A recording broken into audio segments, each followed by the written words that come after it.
Hello, hello, hello, everybody. Welcome to After the Credits number 78.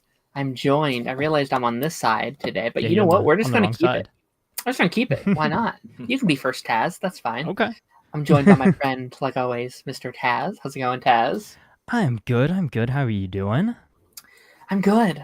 I'm good. I don't know why. It feels like it's been a while. Like, it hasn't, right? It's been 1 week. Yeah, it's been a week. It feels like It's been been a a long long week. week. It's been a long week. Yeah. Yeah. Absolutely. And we are joined by a friend of the channel. He's been on the pipeline once before, but I feel like Twitter and like social media friends for a while. JP, welcome, my friend. How's it going? Great, it's going great. Thank you for having me back again, and Taz, of course, nice to meet you. I'm Yeah, nice always meeting you. watching the show like in the background while I'm doing other stuff. It's great for that, and I'm always wanted to get one of Star Labs. Oh shirts yeah, for thank you. living one. Yeah, it's a nice little throwback. I love this thing. So Yeah. Of course. Yeah, no, it's good to have like live shows back again, Taz. Or I guess not necessarily live shows, but have like a new Oh, show yeah. to talk about. It's yeah. been the last two episodes It's been have a us couple been weeks. kind of being like, so what we want to talk about? All the shows have wrapped up. They've all ended. They've all, We're in this kind of like lull dead period, and that's kind of how the summer always is. Like That's I how think it used to be. yeah, That's how it yeah. used to be, and I feel like these these last couple years have been like a nice change of pace, or not even like a nice change of pace, but it's like, well, now that streaming's a thing, fall Right. TV isn't necessarily Like the a big thing thing anymore. Yeah. Like, it's still a thing where a lot of shows come back in the fall, but it's none of the stuff we're talking about necessarily. It's like Right. NCIS and FBI, and it's like, I'm not watching that. Sorry, guys. Yeah. But like this summer is even like once now that we have shows back again, like they're going to go away soon, right? Like Ironheart's 2 weeks, and then it's going to be another Yeah. one of like a. Oh yeah, I keep forgetting that's what a 3 episode, like a double 3 episode drop. I think they are forgetting to promote it as well. So Yeah, it's getting the Echo treatment. It seems like. Yeah. Yeah, like there's a lot of good shows this summer, but they're all binge shows. So it's like, well, 1 week of content, that's Again, Dexter is going to be weekly. But I think true. they are dropping 2 episodes. I think it's a 2 episode premiere, I believe. It's still like 8 weeks of content. Don't quote me on that, nice. but yeah, 9 it's going to be content. Yeah. So it's 10 full episodes. So I'll take it. Yeah. I don't even know the last time I watched a 10-episode season. Right? Like most shows don't even get 10 episodes. Yeah. I guess Super and Lois did what? No, they also did 10, huh? Yeah, they did 10 for the final season. The final season, yeah, they did 10. Yeah. Yeah. Well, that's why I like the old seasons of Dexter. Those were all 12-episode seasons. I think that's honestly kind of the sweet spot. I think it's 10 to 15. Like I think sometimes you can stretch it to 15, but if it's like a 6-episode show or something like that, I think I can't remember. I think it was 6 episodes for Sweet Pea when I watched that. But that felt good. That felt like a tight-knit sort of like limited series sort of show. Right. So right. I think the Sopranos always had like 13 episodes. Or Game of Thrones kind of had 10, I believe. Right. I associate that number of episodes with like HBO prestige. Big shows, right? Yeah. But like I feel like they made it worth it too. It's like okay, 10 episodes, but they're like an event 5 hours long. It's like, yeah. oh shit, this is crazy. Yeah, I mean, even think about HBO and think about the most recent HBO show we watched, Last of Us, went from a 10-episode season to a 7-episode season. Like it's such a random number. Right. Right, and I probably, not to get off on a tangent in the first several minutes, but it's probably like a writer strike thing, I would imagine, plays a part where it's like, oh, we now have to pay our writers more. Guess what, guys? Less episodes we have to pay our writers for, and it's like, I think we'll probably continuously see more of that kind of stuff in the industry, if you will. Yeah. But no, we have a very fun show in store.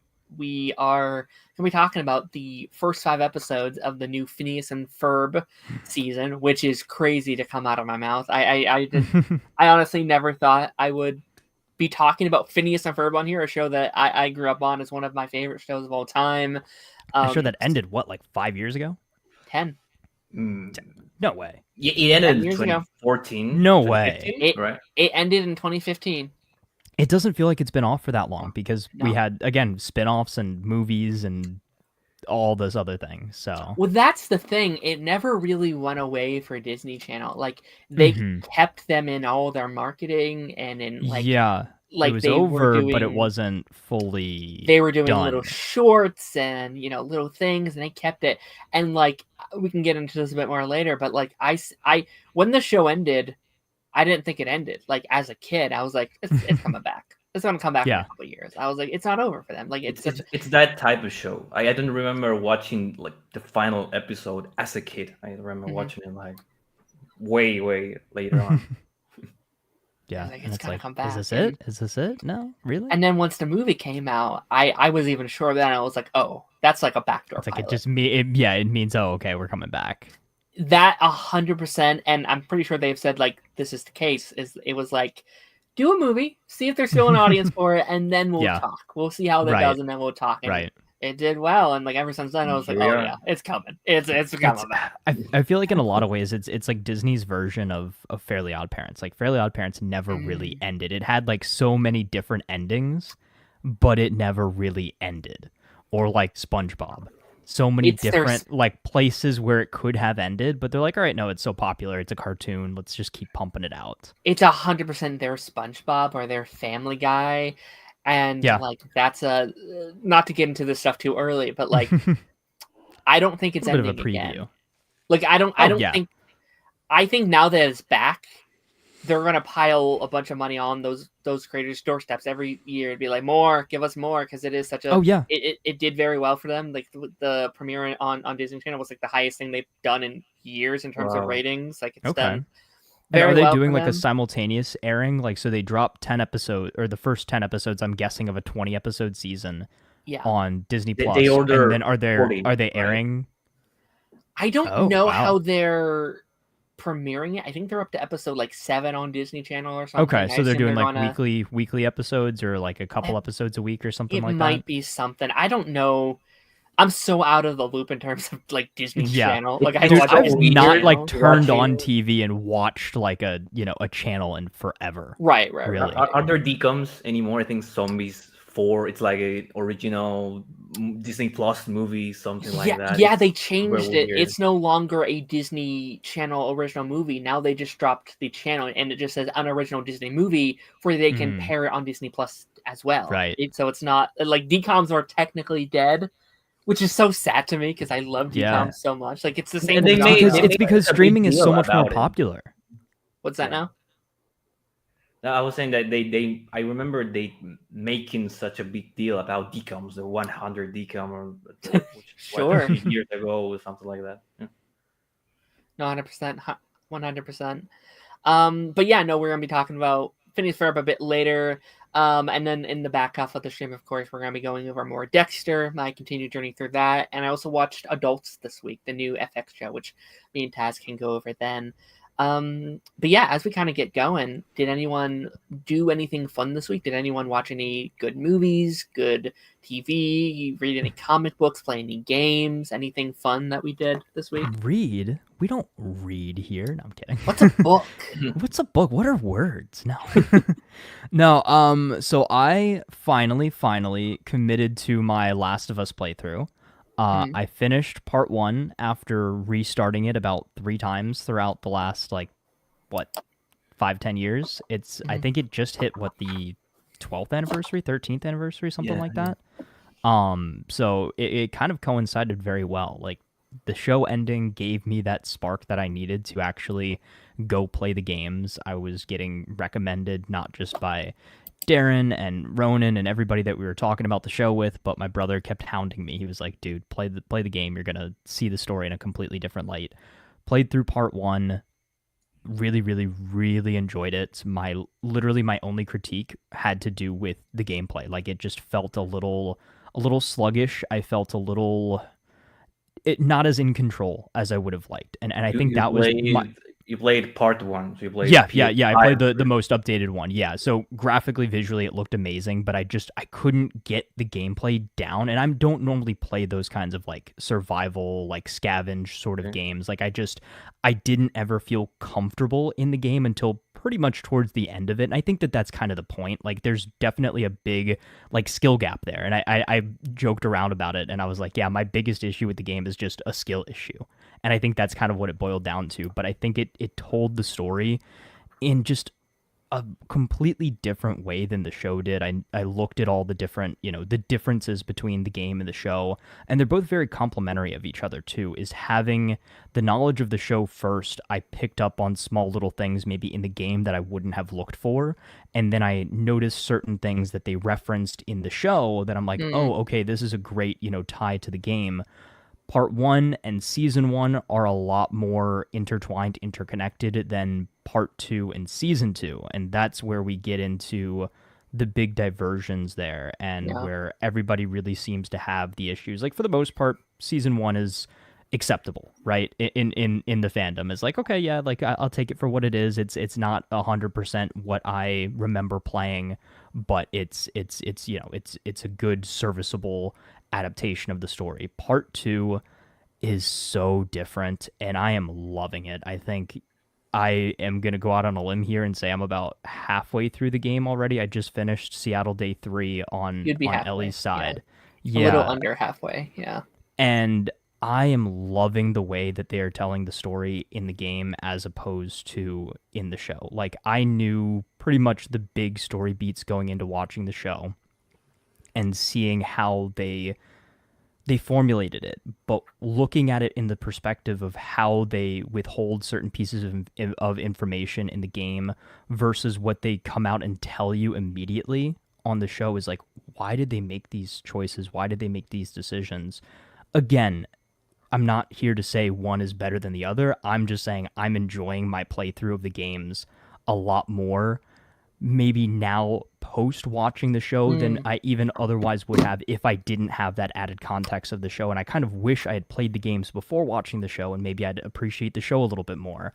But I just think that the extra dialogue in between missions, having, the little downtimes where you're just like scavenging for materials and you're hearing like, Joel and Ellie talk in the first game, or, Ellie and Dina talk in the second game, and just like exploring downtown Seattle and all of these little minor things that were missing from the show, as it felt like it was just kind of like a checklist of, all right, let's get to these big events, kill Joel, cool, get to the record shop, cool, check. It felt like, you were going through a shopping list of big events from the game, but actually playing it, again, it's like a 30-hour game. So you actually get to sit with these characters, sit with the story, let it marinate a lot more.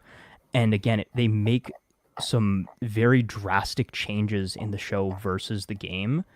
And I'm really liking how the game is portraying that, a lot more. And I know the general consensus around Part 2 when it first came out was, oh my gosh, this is like such a big, departure from the first game. How do you kill off the main character? How do we, swap and play around, play as the villain of the game for half of it? But I'm really enjoying the journey, and Part 2 also fixes all of my gameplay issues. It adds in the dodging. You can kind of dive around. You're a lot more maneuverable. I think Ellie's a lot more fun to play as than Joel was in the first game. Like, you feel a lot more capable, if that makes sense. And I think it's just because, again, you go from playing as, as they say in the game, an old man, to, a very, very spry, younger character who can move around, who can do a lot of like kind of acrobatic stealth stuff. I feel like a lot of like Tomb Raider elements in there. I know it's Naughty Dog, so a lot of, Uncharted elements in there as well. So it's a lot, I feel a lot better gameplay-wise, and maybe I'm just getting better by playing the game more. But again, really, really enjoying Part 2. Again, just finished up Seattle Day 3, so that takes us right to where Season 2 ended. So I'm excited to get to pieces of the story that I know a lot less about. Like, everything past this point is going to be, for the most part, a surprise to me, which I'm very excited to play through. That's fair. I'm really glad that you're enjoying Part 2, and I would imagine it's easier than someone who maybe didn't know what was going to happen, right? Because I think a big struggle for many people is what does happen in that game, and for someone who's playing that for the first time, that's tough. It's tough to watch your main character go through what they have to go through, and thinking about the backstory of the game too is like that part that was leaked before the game even came out. Yeah. Like somebody leaked it because they didn't like how that happened, and they were like, "Hey, dude, like, what the heck is going on?" I remember looking forward to the second part, and Yeah. out of nowhere, I didn't understand the golf memes that were popping around on Twitter. What is this golf thing? I don't get it. And then I got it. Yeah. If I can hop in, I'm a huge The Last of Us fan. Honestly, I'm a huge Naughty Dog fan because I've been following them since Uncharted, and I was 13 years old when the first one came out, but I remember following every single news and playing the game almost when it came out. So yeah, it's That's one awesome. of those things that it's just like it's one game. It's one thing, and it became like a gigantic cultural phenomenon. They've told the same story like 4 times. Like the game on PS3, on PS4, PS5, and then the versions, and it's just the same thing. Yeah, I've pretty much played every version of it too. Is like I think the only one that I didn't play was the original PS3 copy. Okay. Like I started the PS4 version, never got past like Philadelphia. And then I started again on PS5 and got up to kind of like that same point again, didn't get past it, and then now finally I kind of had the kick in the butt to actually go and finish out and play the story. And again, I'm enjoying it a lot more. And same sort of thing with, Darren, we talked about this, a few weeks ago with, watching Dexter at the right time. So I think I'm playing The Last of Us at the right time. Like I've had this game, I've been able to experience the story for a while, but I was not in the right mindset to sit through a very draining, gritty, grounded, dark survival, somewhat horror-esque game. Like, again, that's not the kind of genre I play. I'm a Call of Duty, Halo, Assassin's Creed is the most, RPG kind of game that I play for the most part. But playing something like this, it does, broaden the horizons and also exposes me to this incredible story that I think really shows it's so tough to adapt great games into TV and movies because there's so much of the nitty-gritty detail that you're missing out on when you try to translate that to screen. Agreed. Yeah, and I feel like that was something that I was kind of getting across when we were doing our week-to-week talks on the show, where it's like, I think, you can make the best show you possibly can, but you simply cannot adapt one for one Last of Us into live action because of what that game is. And my favorite moment from the game is when you're just kind of walking around, like you're just you're like talking to each other, you're walking around. You spend so much more time with the characters while you're playing. Because you'll go to your own pace. You would need like a 22 episode like CW kind of season to really display that, and people would be pissed. Like, why did we spend 2 episodes in this one place just talking? Like, people wouldn't like it. So I think when adapting, you have to kind of cut things up and chop it up a little bit to fit the formula of television. But when you do that, it does feel rushed, and I do think that is one of the issues of season 2, where it's like this was and I think to play the like both sides, I think a lot of these scenes are done better in the TV show. They have time to perfect those scenes. I think they're fantastic moments, but the lead up into those big moments feels like, man, this came really fast. Man, I wish this could have been paced out a little bit better. And it's like, and I don't know how you do that. Here's exactly how you do it. You pace it out like you did in the game. You give small little parts of the flashbacks throughout the game instead of one complete flashback episode. Like we talked about this throughout the season. Is I like the way that they're doing it in the game. Like the, exploration of the museum was one little, side mission basically, and it was in a down period after Ellie and Dina had gotten to the theater. She picked up the guitar and then she starts reminiscing about Joel. So you get that little piece there, and then you get back to the main story. And then you have a chance to have another flashback to her doing something that she didn't do in the show, which again, big departure, actually going back to the hospital, exploring, finding the tape recording of I guess it was Abby talking about like what happened to her father and things like that. And, Ellie has that confrontation with Joel 2 years prior to when they do that on the show. Like they changed a lot of like really big things. and it really changes the impact of a lot of that, and it makes it makes me question, I guess, why they made those decisions, because it's the same creative team behind the show that's behind the game. It's not like somebody completely different decided to take it, like on the Halo side of things, right? Halo TV show completely departed from the games because the creator was like, oh yeah, we didn't worry about, being true to the game source material because we wanted to tell our own story. That's fine. But when in one breath you are shot for shot remaking something from the game, and then in another breath you're changing kind of the whole crux behind Joel and Ellie's falling out, and then shifting it and changing it, but then still kind of getting us to the same endpoint without the same build-up and satisfaction of getting there. And that, I think, is the biggest issue and why a lot of game fans were not enjoying the series. But I think that's also, in a weird way, why I ended up actually enjoying the series more than I would have if I had played the games first. But now I'm looking at it in a different light, and it's boggling my mind in a lot of ways. You said it perfectly when you talk about the gameplay in part 2, which is so much better than in part 1.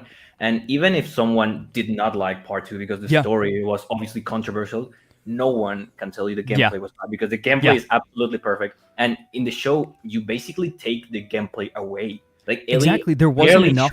She doesn't shoot the rifle, but people were joking about that she gets the rifle and she never uses it. There's a shot in one of the trailers where she picks up an AR and it's not in the show. Whoa. It was in the not radio tower, but the broadcast area. Like when they were fighting all the WLF soldiers, she was supposed to pick up an actual gun in there, but that didn't happen. The moment for me that hit, it was like when Ellie takes off her shirt and you see that she's injured in the back. In the game, you feel like you played and you've lived every one of those bruises. And in the show, it's not like that. And it just the emotion is different too. And I know we kind of talked about this too early on, was Ellie and Dina in the show kind of acted like this adventure was more of a game. Like it was like, oh, fun little field trip, we're going to Seattle. Mm-hmm. Where in the game, this is life or death. Like we're going out here right now. Like Ellie is on a mission. Mm-hmm. She is like the Terminator. And I defended that like for most of the season until the end, because my argument was that it was like her version of grieving is like, don't worry about it, I'm lying, I'm pushing it down. And then we had said on the episode where she kills Nora, I was like, there it is, there is game Ellie, it's finally come out. And then immediately after they kind of switched back to what it was earlier in the season, I was like, ooh, I would have liked to have seen that stay. I think it's so much more compelling though in the game. Like I literally just played the scene where she kills Owen and Mel, right? So it's so different. She literally does the Joel thing. She picks up the map. Hey, point to where Abby is. If your stories don't match up, you're both dead. Yeah. Like that, the fact that it shows her going down the path of Joel, that she was upset with him for being that way. And that's why they had that falling out. And now after his death, she's going down that exact same path. And then she realizes, oh shoot, what have I done? Like that is so much more impactful than her never actually killing anybody other than infected in the show, and then accidentally killing these two, which has a lot less impact. But again, they're different stories. They're made for different audiences. And I saw some people put it a very interesting way, is the show is kind of a made for TV, kind of a sanitized version of the game. Like the game is very dark. It explores very mature themes, and very much so themes that maybe not everybody is willing to or wanting to watch on TV. So they either, as creatives, felt like they had to pull back and make it a little bit easier to watch. But that's kind of the whole point of the story, is it's supposed to be tough to watch. Like, think about Logan. Think about how watching that movie made you feel. Like, I didn't feel good after watching Logan. I felt like I've been dragged through the mud, right? And that's kind of how I thought that the show would make you feel as well. And you kind of get that in season 1, but I'd argue it still makes you feel like shit, to be honest. Like I'd like, especially like episode 2 is like that made me feel way worse than anything. I think there are points, and I think that there are elements, but when you end the season off where, again, it just like another big deviation that I saw a lot of people talk about too, that I now again playing that part, is Ellie begs for her life in the show versus in the game when Abby's in there, she is only thinking about Tommy in that moment. Like, no, don't kill him. I know I killed your friends, but I'm the one you want. Leave them alone. Instead, in the show, she's like, oh no, please don't kill me. So, a little bit of a deviation there. Sure. I think, like, it's weird because, like, we we can have these criticisms. I still think it's like an A+ season of TV. Like, I think season 2 is still like excellent in 90% of what it does. But yeah, like, there are some things, and I think it's especially that final episode that kind of like goes from to me like an S tier season that kind of like, oh, it does stumble at the end, and it does fail to like. Well, and it also really still satisfying. Plants its flag in a we're different from the game. But then also you've got this article that just came out from the creatives that are like, we admit we messed up with season 2. Which is dumb. I wish they wouldn't have done that. Which is very interesting, yeah. That, to me, feels like they're giving into, like, I don't know, like, trying to please all the fans of, like, sorry, guys, sorry, you know? Like it feels like when, like, Bob Iger came back to, like, Disney. It was like, it's their fault, not ours. We're fixing it next season. It's like, I don't think you needed to do that, actually. Just keep doing what you're doing. It was weird, but all right. It's studios and creatives being very reactive. And I think we've had this conversation many a times as far as, like, if you have a story in mind, commit to the story no matter what the audience says. Yeah. But I do think, in a way, it is good as well that they are aware that not everybody is happy with the changes, and that by making these changes, yes, maybe your new audience is satisfied, but your original audience, the people who hyped it up and made it possible for this show to even exist in the first place, maybe you are sort of alienating some of those people. It makes me curious, though, and then, we have to move on here in a second. But like, it does make me... I don't think there's anything they could have done to please everybody. Like, this is a game that, like, just adapting the story is gonna piss people off, right? Like, it's just such a controversial story. That's what the game was, right? Mm-hmm. So, like, inherently, these people starting the season was like, well, I'm not watching this shit. They, because it's Ellie and not Joel and all this various stuff, which, to a point, I can understand. It's not an easy story to, to enjoy. Like, if I was watching my favorite show and my favorite character was killed off, I might quit watching too. I can get that. But, like, it's like, what is the audience they're trying to please here? Is kind of my concern going into the next season, I guess. Yeah, and it's going to be tough because you can't cater to both. Mm-hmm. Right. JP, did you watch any fun things this week? Did you play any games or any comics or something? Yeah, I was actually watching. I'm a big fan of course, Margot Robbie as Harley Quinn as an actress. But I think I'm also a big fan of her as a producer, because she has Lucky Charm, which is a big production company that she obviously produces Barbie and Birds of Prey. Which are her main known movies, but also movies that she does not star in, and also TV shows. And I was watching Sirens. I have never seen Millie Alcock in House of the Dragon. I don't think Game of Thrones is a lot for me, as someone was saying earlier, but yes, I really, really wanted to watch her upcoming Supergirl in a role before, of course, watching the movie. And she was very good. I mean, it's a mini series, but I don't have a lot of time right now. And I was watching with my friend Pam, so we kind of had to cut it in the middle, and it was very good. I don't really know how to describe what the show is about without spoiling a lot of things about it, but I would highly recommend. It's of course on Netflix. So yeah, I really, really enjoyed it. It's like 5 episodes, so they're 1 hour long, but it goes by so fast. So, yeah. Right. I've heard a lot of good things about it this week. I've had a couple of people recommend it to me. I heard like she was in like a new show, and I was like, that's awesome. I hadn't heard about it, but I'm happy for her, and like she was great in House of the Dragon, and I bet she's gonna be good in Supergirl too. And I'm glad these actors that like already these actors that maybe aren't small actors, obviously, but like these actors that are joining this universe are already getting more support even before they started. Like I saw that David Cornsweet and oh god, the actress that plays Lois, Rachel Brosnahan. Both have got like new roles recently. It's like, oh yeah, because they're in Superman. Like everyone told them, and they want them immediately, which is incredible, nice. For sure. But yeah, I think with that being said, we're going to switch over to kind of our main topic for today, which is Phineas and Ferb. Heck yeah! After 10 years, it's back on the air. It's returned, and it's I'll say this: it's been a weird kind of feeling, like watching it over the last couple of weeks. I will say I've seen all 10, but we will only be talking about the first 5 today. We'll save the last 10 for another episode.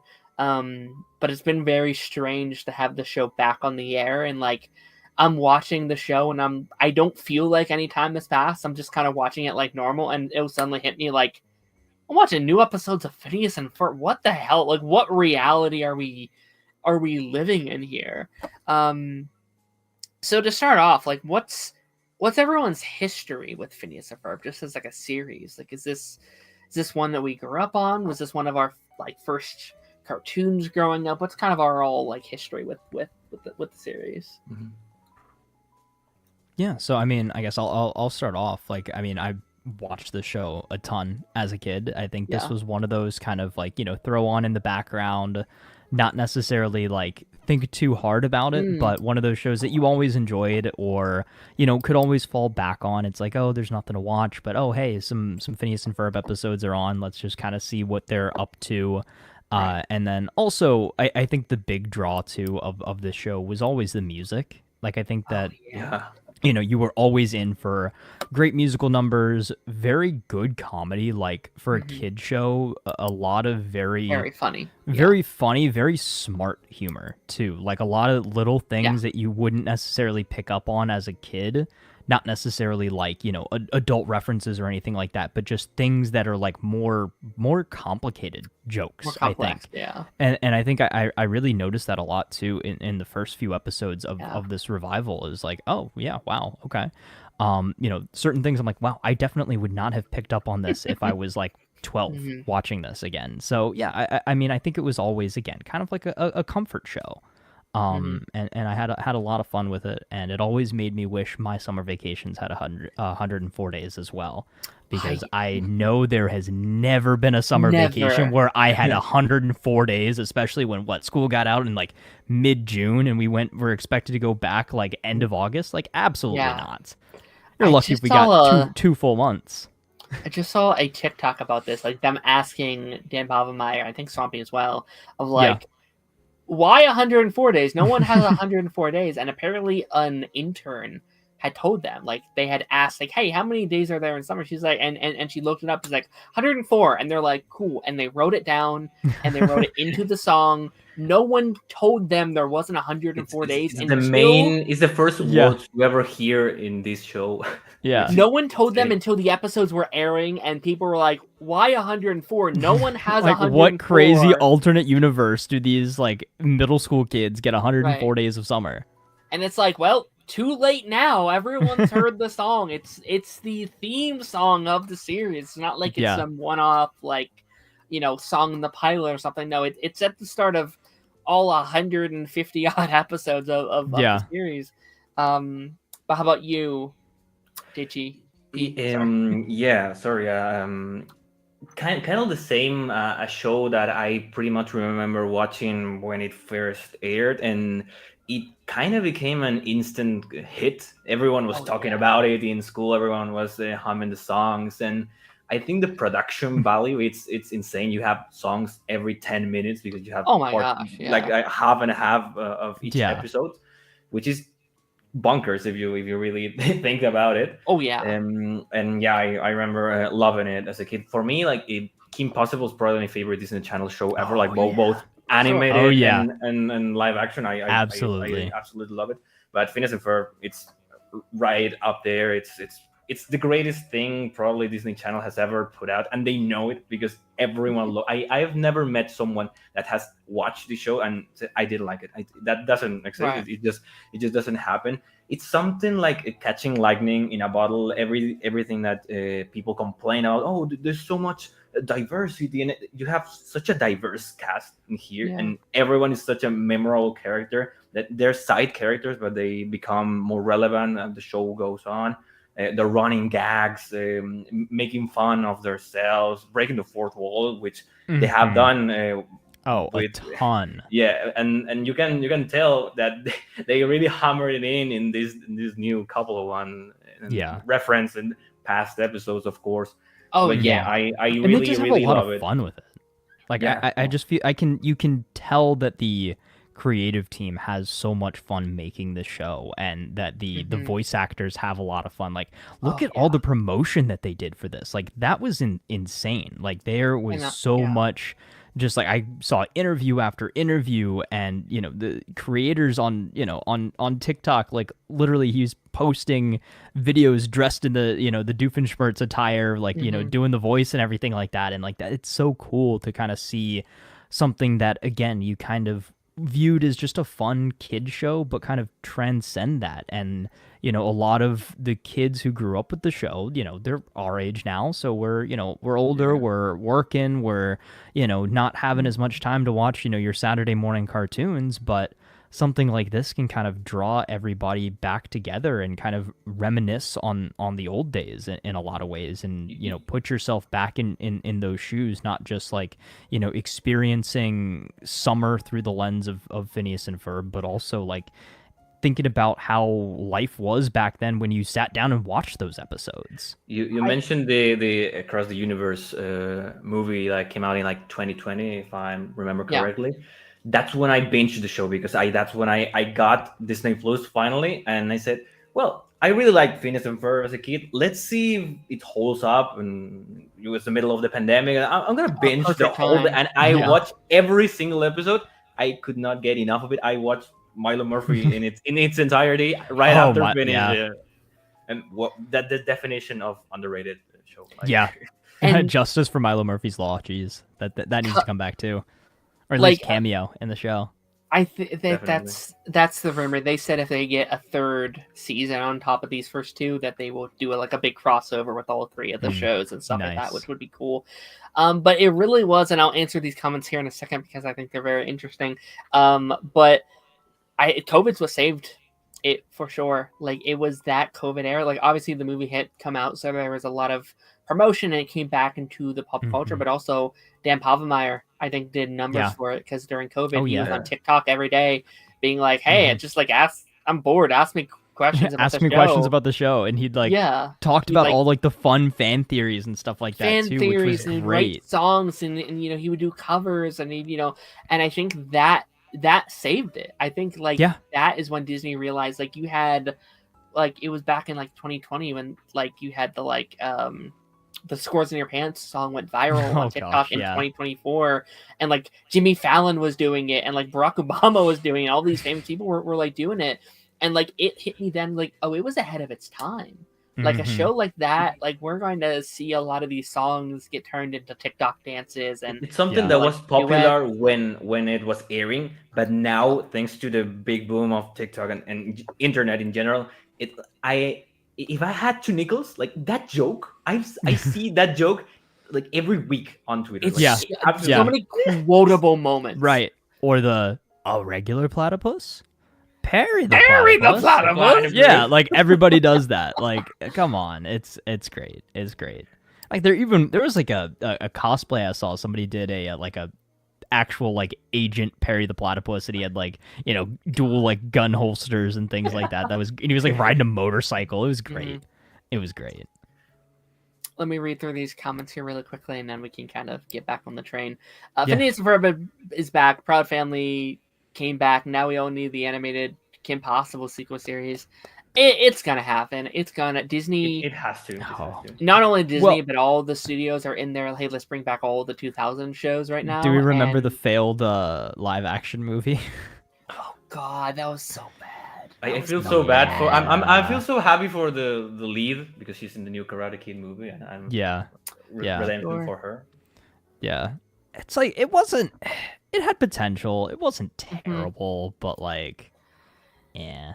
Yeah, I think Kim Possible is gonna happen. I think Gravity Falls is gonna happen. I think I am a little scared for all those because like again, I'm fine with shows coming back. Like I think especially ones like this is like I love this. Obviously, I'm happy it's back.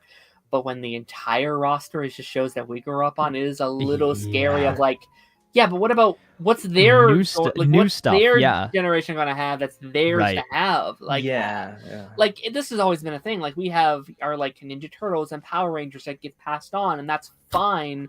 But it's like, but you cancel the stuff that's supposed to be their shows. It's season 5. It's not X-Men 97. Right. So it's just continuation. It's a sequel.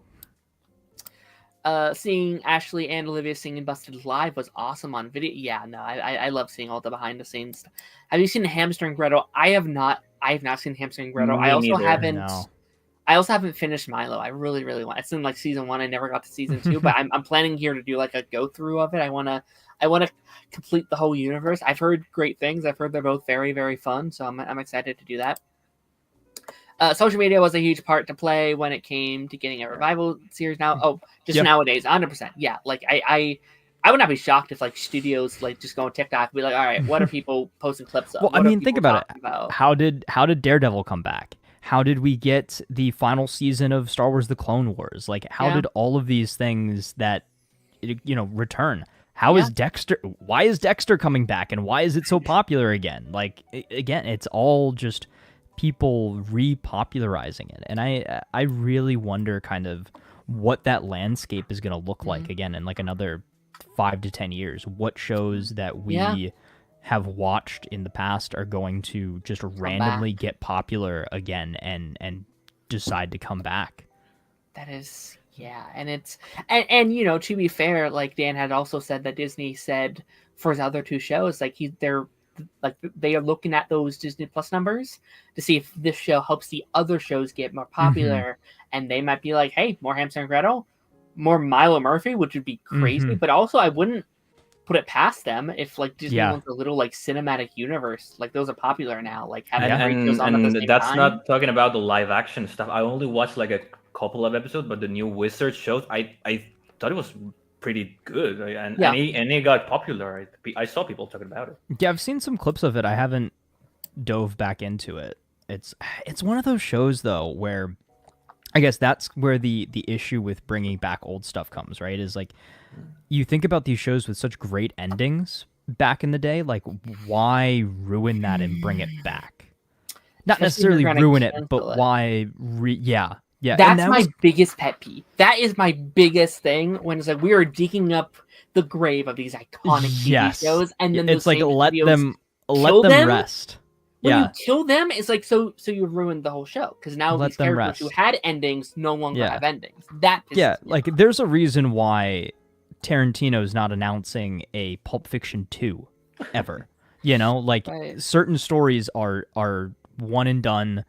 You don't need to continue them. It can be, up to your imagination what happens next. And we kind of talked about this a little bit before we went on, but like I feel like Phineas and Ferb had a really good ending. It did, yeah. But doing something like this doesn't step on the toes of that because we're filling in between gaps, right? Is we're not really messing with that in any way. So. And to get into like the main conversation of it all, like we're just jumping all over, but that's fine. Yeah. Like I think this works. That was my big concern going into the show because I haven't even finished Milo Murphy's, but I know he had a lot of Doof had a lot of stuff there. He was like an ongoing player. He had a whole redemption arc, and also I think going back to Candace versus, like to me that was such a satisfying end to the show, and Candace had a full arc, and that was her moment of like, oh, actually, I don't need to bust them anymore, and that's okay. And I felt like I, as a fan, was like, her journey is done. It's like good, finally. But now it's just like, all right, status quo, back to it. It did hurt a little bit to be like, oh, Candace. Same story, different summer. Candace, no. I think there are episodes that I like a lot more than the final episode of the original season 4. However, the ending is so perfect because they build like in everything. I don't remember what they call it, but they really set the stage clear for it doesn't matter what we're building. Like it just matters that we are doing it together, and it was such a powerful message. I really wanted to talk about a little bit of the global appeal that the show has. Because for me, like I'm from Chile, I always watch it in Spanish, in the dub, and every song was dubbed. You have no idea how much work that has to be. It has to appeal to little kids. Maybe not everyone has English. And here it's winter. Like it's not summer, but it feels like summer when Phineas and Ferb is airing, because they had one episode like the Phineas and Ferb Save the Summer or something like that, and they sang a song around the world. It doesn't matter where you are. The global appeal is something that's why the show really feels like it never went away. I feel like they were super happy when they approved this like triangle face kid, because we're never getting a live action done out of our cartoon. Because that happened. I feel like that's the only reason that Kim Possible has live action, because she looks like possible to make in live action. Yeah, a normal person. Yeah, but it's like a great animated show. Like you see these silhouettes that they make the joke with the rabbit and the it's so good. You see the silhouettes, and it's a P, it's an F, it's a C, because there's a name, and you recognize them immediately. That's how it. That's why it's so iconic. From my understanding, they tried to do a live action movie back in like 2012. They had Disney wanted it. It wasn't necessarily the creatives that are like, oh yes, this is big, and it was, from my understanding, supposed to be like a Roger Rabbit thing, where it's like their animated characters in like going into the like live action world kind of thing. Interesting. Which I'd be curious to see what that would have been like. I mean, they did do multiverse / dimension hopping. Sure. So that, that's not super far-fetched. They did team up with the Avengers at one point. Not super far-fetched. I could see a narrative where like they like build a thing that like makes them like transports them into the world. Like there's stuff that can happen. Although I'm not like, oh no, we didn't get it. Oh, I really wanted it. Like I'm like, that's fine. We can leave that one in the ground. I'm not trying to do all that. But I think you nailed on something really great, where it is a show that I think is so good at being like, we're for everybody. Like this isn't a boys cartoon, this isn't a girls cartoon, this is just a cartoon. And like I didn't really go into like what like what my history with it was, but like this was my mom was very strict growing up on like what cartoons we could watch. There wasn't any SpongeBob on or any of that kind of stuff. Like it was very, she was very strict about like morals, and like what I was watching was kind of subconsciously teaching me.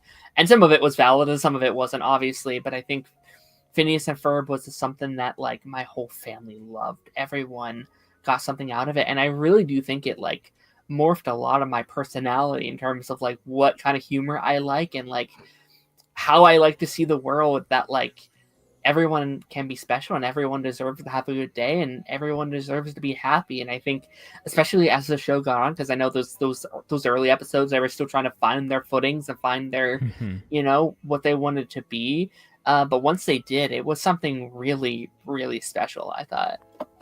Oh yeah 100%. Yeah, I feel like they're so nice. Like there's not a character like they in the first episode that the bully like Buford appears, they turn him into one of the good guys per se. Like it's not like a show that someone would be like made fun of like how they look or something like that in a mean way. Like it's just great. Like they always use helmets and they seatbelts and they recycle stuff. It just it flows so naturally, but there's such a positive energy regarding the show all the time that it feels like super comfort, as you were saying before.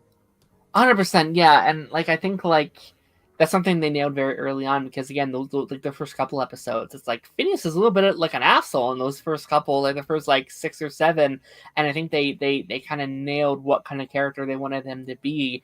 And I think even with characters that are more antagonistic, like you have the whole Doof and Perry dynamics, but like they're at the end of the day they're best friends, right? So I think that was always a very fun thing.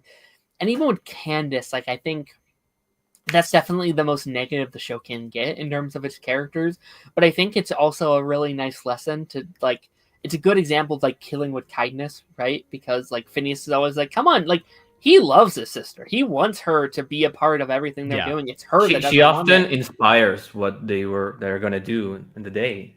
Yeah, like, and I think that's a good lesson to kids of like, not everyone is going to gel with what you got going on, but just like let them join in, let them see what you're a part of, and eventually they will come on board. And I think that's a really good lesson to kids for sure. But yeah, I'm going to go through quickly and talk about some of these episodes individually. I have to re-upload every single one of these photos because they somehow got out of here. But we're going to go through them. Obviously, you're not going to talk about each one for a very long amount of time, but I do just want to give our general thoughts on the first 5 of, or it's technically like 9 since they're in 2 separate parts. But so this was the first episode, Summer Blockbuster / Cloudy with a Chance of Mom, the premiere episode of the season. Now, what did we think of this first episode? Because obviously, like, Phineas Ferb is known for their very bombastic first episodes. They usually come out swinging, and I feel like there was a lot of talk about this one due to the they posted like the first 9 minutes of the episode, and I guess it is just a full first episode, right? The first half of the episode, part, or whatever. So, what did we think of this kind of jumping off point for the new season? I mean, they didn't miss a beat. Again, like you wouldn't know that the show's been off for 10 years. Like it just hit the ground running, basically back to business as usual. But you know, the show looks a little bit better. It's a little more polished, a little bit more clean. A little crisper. Yeah, exactly. But again, you're just thrown right back into things. You got a little slight change of the theme song with just it's another 104 days. So I thought that was a good little addition there, and they give you a kind of a crazy cliffhanger and flip on what they normally would do, so I thought that was pretty nice as well. But again, it sets the stage very well. New summer, but the inventions are going to be just as crazy, if not even crazier, and we're going to have a lot of fun with it. Agreed. Here's what I'll say about this first one is like, I think it's a really good kind of jumping on point for new audiences, right? Like it does kind of feel like another pilot, even though, and I think they also even knew this because they like make a joke about it in the episode. It does feel a little rushed in some areas for me, where it's like we have to go 5x speed to introduce all these characters again and what they're doing, and then the back have to do the whole mom thing, which I don't know if I loved the mom subplot of like her getting turned into a cloud. Like I don't think it's one of my favorite gimmicks for it. Was a little more fantastical than they normally go, for sure. It was like, oh, okay, this is a little like, I think for, I don't know, I'm like, maybe this is just me, like, again, this is like grown men talking about children's show kind of bit, and that might be a theme in a couple of these episodes, but maybe I would have gone a little simpler for the first episode. Just grown man angry at Cloud. I know 100%. It's like it does. I literally angry at Cloud. Yes, angry at literally. Damn, Pottmeyer, how could you? Like I think they really captured the heart and the soul of what it is. But I was like, okay, this escalated really fast, and maybe they could have used a couple extra minutes to like flesh it out just a little bit more. But like I think it's a fun first episode for sure. Yeah, for me, and most of the same. I kind of wanted to talk about a little bit the technical aspects of it, because we were mentioning Candace Against the Universe. I do really enjoy the movie, but when it comes to the animation, it feels like there's a huge gap between the original show and the movie, and now we have another gap between the movie and the return to the show. So the lines were super thick in that movie. Like you can really tell it was like hopping back on, blindfolded, and it's Phineas and Ferb. But it looked kind of like CG weird and some kind of stuff. you can clearly see that Phineas has another line in the shirt. That was something that they put attention to it in the marketing, I believe. But yeah, I think they dare to show Baljeet from the front a little bit more. The simple fact of having them in a classroom is like super cursed if you think about it. That was my pitch. I wanted the whole show here, man. I wanted a whole season just them in school, which is not a common opinion. That is the hottest of takes. But I was like, change the status quo a little bit, change it up. Like, how could they be in school? They have to be the cool kids that everyone wants to hang around with. Yeah. I kind of like the idea that like the whole template is like, how do we make school better for everyone, kind of thing. So it's it has doing that, and then you could like switch the like narrative. Now it's like their principal coming to bust them because it's like, I just saw you with like rocket ships down the hallway and freaking. It's like, you can't do that. You can't do that at school. Like, but it's like no, like you can never catch him. He's like, why isn't anyone else noticing this? This is crazy. And it's subtle, but maybe not so subtle because it's kind of High School Musical too. You know, the movie that premiered right after the original episode of the show. You get the clock. It feels reminiscent of that, and how I cannot possibly comprehend how these guys make so many songs only about summer. Like, it's crazy. They're like that team is.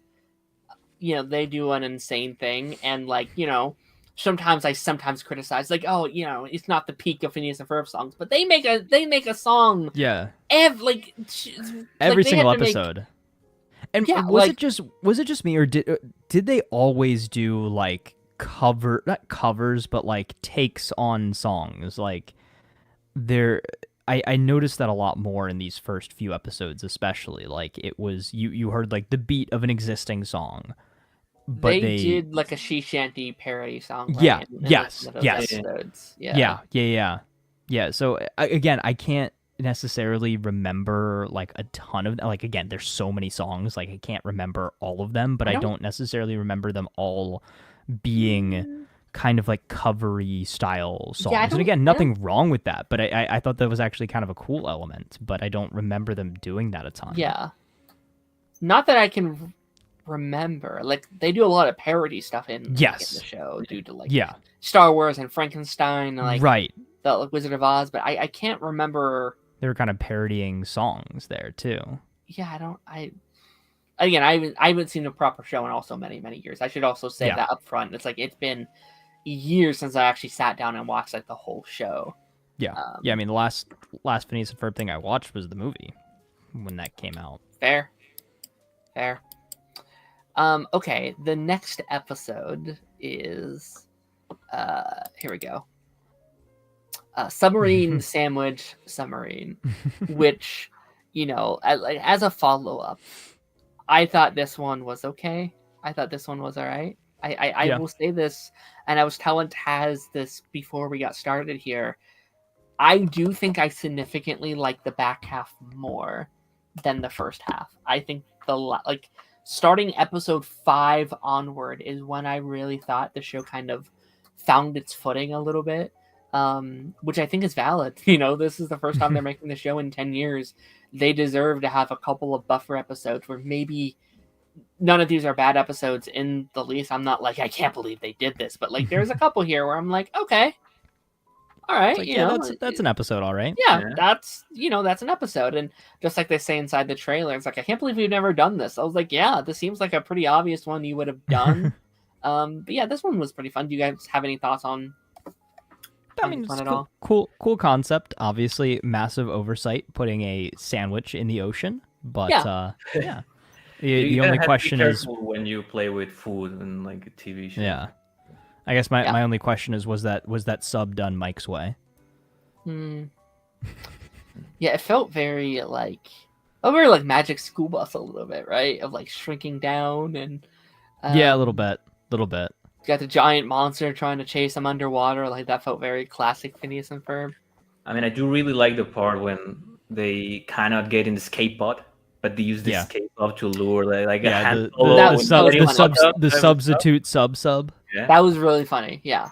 Like, again, like very clever writing. Very like like there's nothing. Yeah. Again, okay. Classic Phineas and Ferb antics. Okay, yeah. And let me say this here, because I did have... let me mention it here, and then I'll kind of echo this as we get into some of these other ones. Mhm. Actually, I'll wait because it doesn't really take effect here, actually. I'll wait until we get there, actually. All right. Next one. What is it? License to Drive would have been the fourth episode, the third or fourth. I like this one a lot. I think out of the main 5, this was one of my, or like the first ones we're going to talk about today. I think this one was one of my favorite episodes. This felt...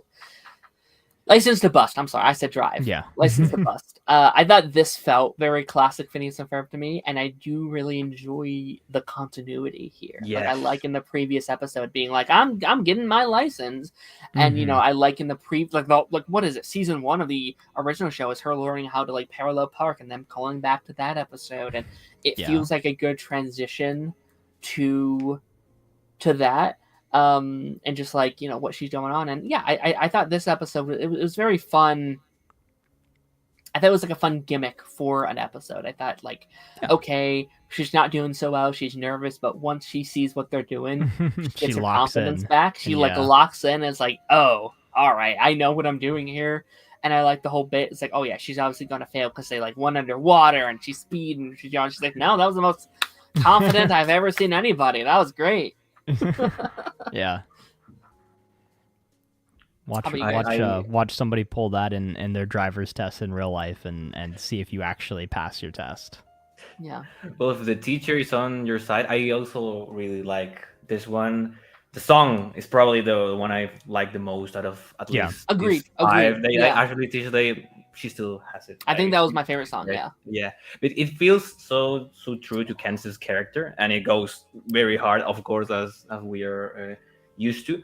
But I really like when they focus on her, because the thing that the kids are doing, it's not like a big thing, like, oh, this is one of the episodes that they are the main character. No, she's the main character in this moment, and she's not that crazy, or at least the teacher can kind of empathize with her, because he has sisters that they do weird stuff. That was a fun bit, all the time.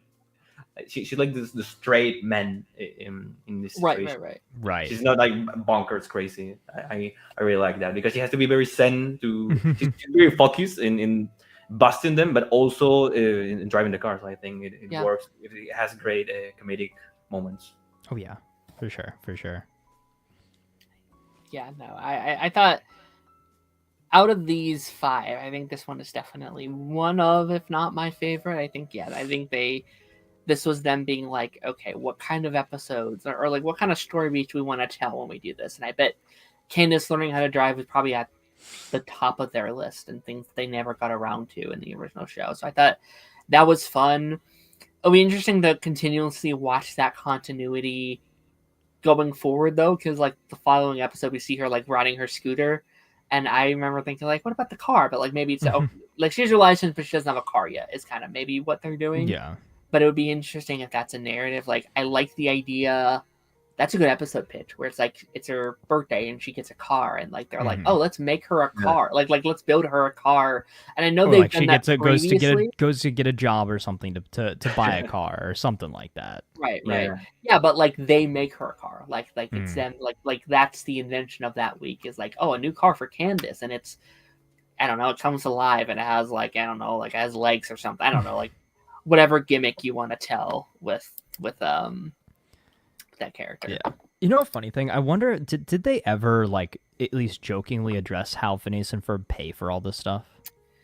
It is. It's mentioned. It's I feel like not straight out. It's not. It's more so behind. I really remember. Yeah. I think the running theory that people go on or people talk about is in that first episode they pay for like the like roller coaster. It's like they're taking admissions for that.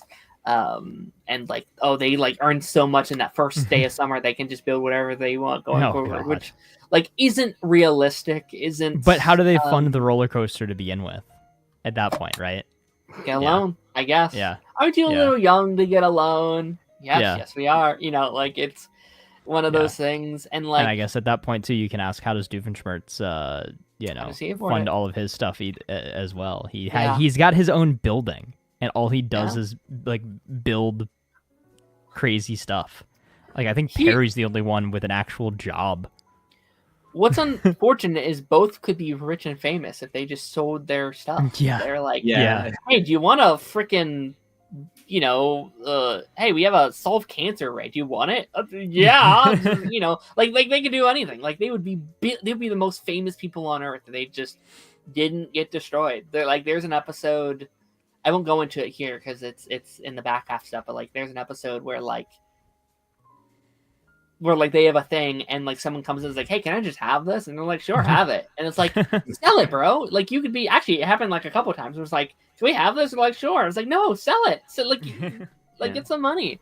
But also for them, like for Phineas and Ferb, they often give away their invention of the day. Yeah, they do. Just have it. Yeah.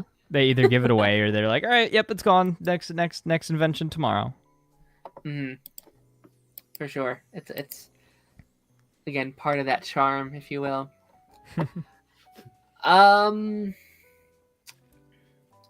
Just one second. I'm trying to find the one that I'm. Is there the comment like, "Do forget checks from his ex-wife"? I love that. I love that. That idea. is true.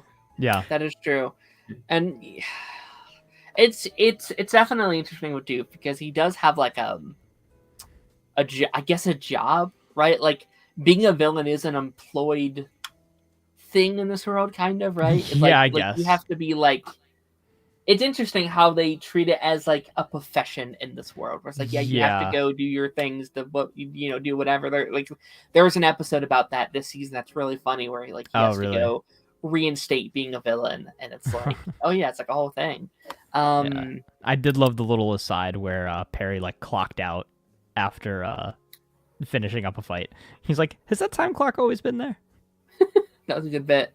Yeah. Dry Another Day was one that I think that was kind of a forgettable episode, honestly. I also kind of thought it was a bit of a forgettable episode. I think it's like your cliche, oh, it's hot in the summer, let's put a giant ice thing. I will say, and I think especially in this first half, a lot of the like inventions itself aren't super memorable, I guess would kind of be my thing. Like, oh, it's a sub. Oh, it's a little bouncy thing. Oh, it's a giant ice. Like, to me, and I don't blame them, and this is kind of my issues with like some of the later episodes in like season 4, is those were really, really good episodes, but they weren't that memorable of like a gimmick, if that makes sense. Of like, this is like this week's big thing, because they did so much in those early seasons. Is like by this point, it's like, okay, what are we? I mean, there's only so much you can like realistically build or do, right? And so it's definitely them having to be more creative with it. And some of it this season I thought really worked, some of it didn't to me. And I think this season especially leans very hard into the gimmick episodes, the episode that changes the formula up and switches it around. And you'll see that even more as you kind of go through that back half. But like, there's a lot of like, hey, it's this thing, but it's different. And I think maybe it works better if you maybe had a couple episodes in those early ones where they really do a really good job at setting that formula in motion. But like starting like the first couple episodes is like, hey, we're already breaking that formula to create a new thing. And I feel like maybe you needed a couple more episodes to lean yourself into it a little bit, but maybe that's just me. But yeah, this one was just okay to me. Yeah, it was an episode. It was an episode, and your dogs agree. Alrighty, our next one here, and I thought this was one of the more interesting ones. Deconstruction Goof. That was my favorite one that I've seen so far. When I talk about changing up the formula, this is one of the big ones where it's like, okay, we're definitely doing something very different with this one. And, we've definitely alluded to there being that, secret force connection between these two characters previously. This isn't necessarily, a new idea, but I think having them confront it in such an interesting way is a very interesting dynamic.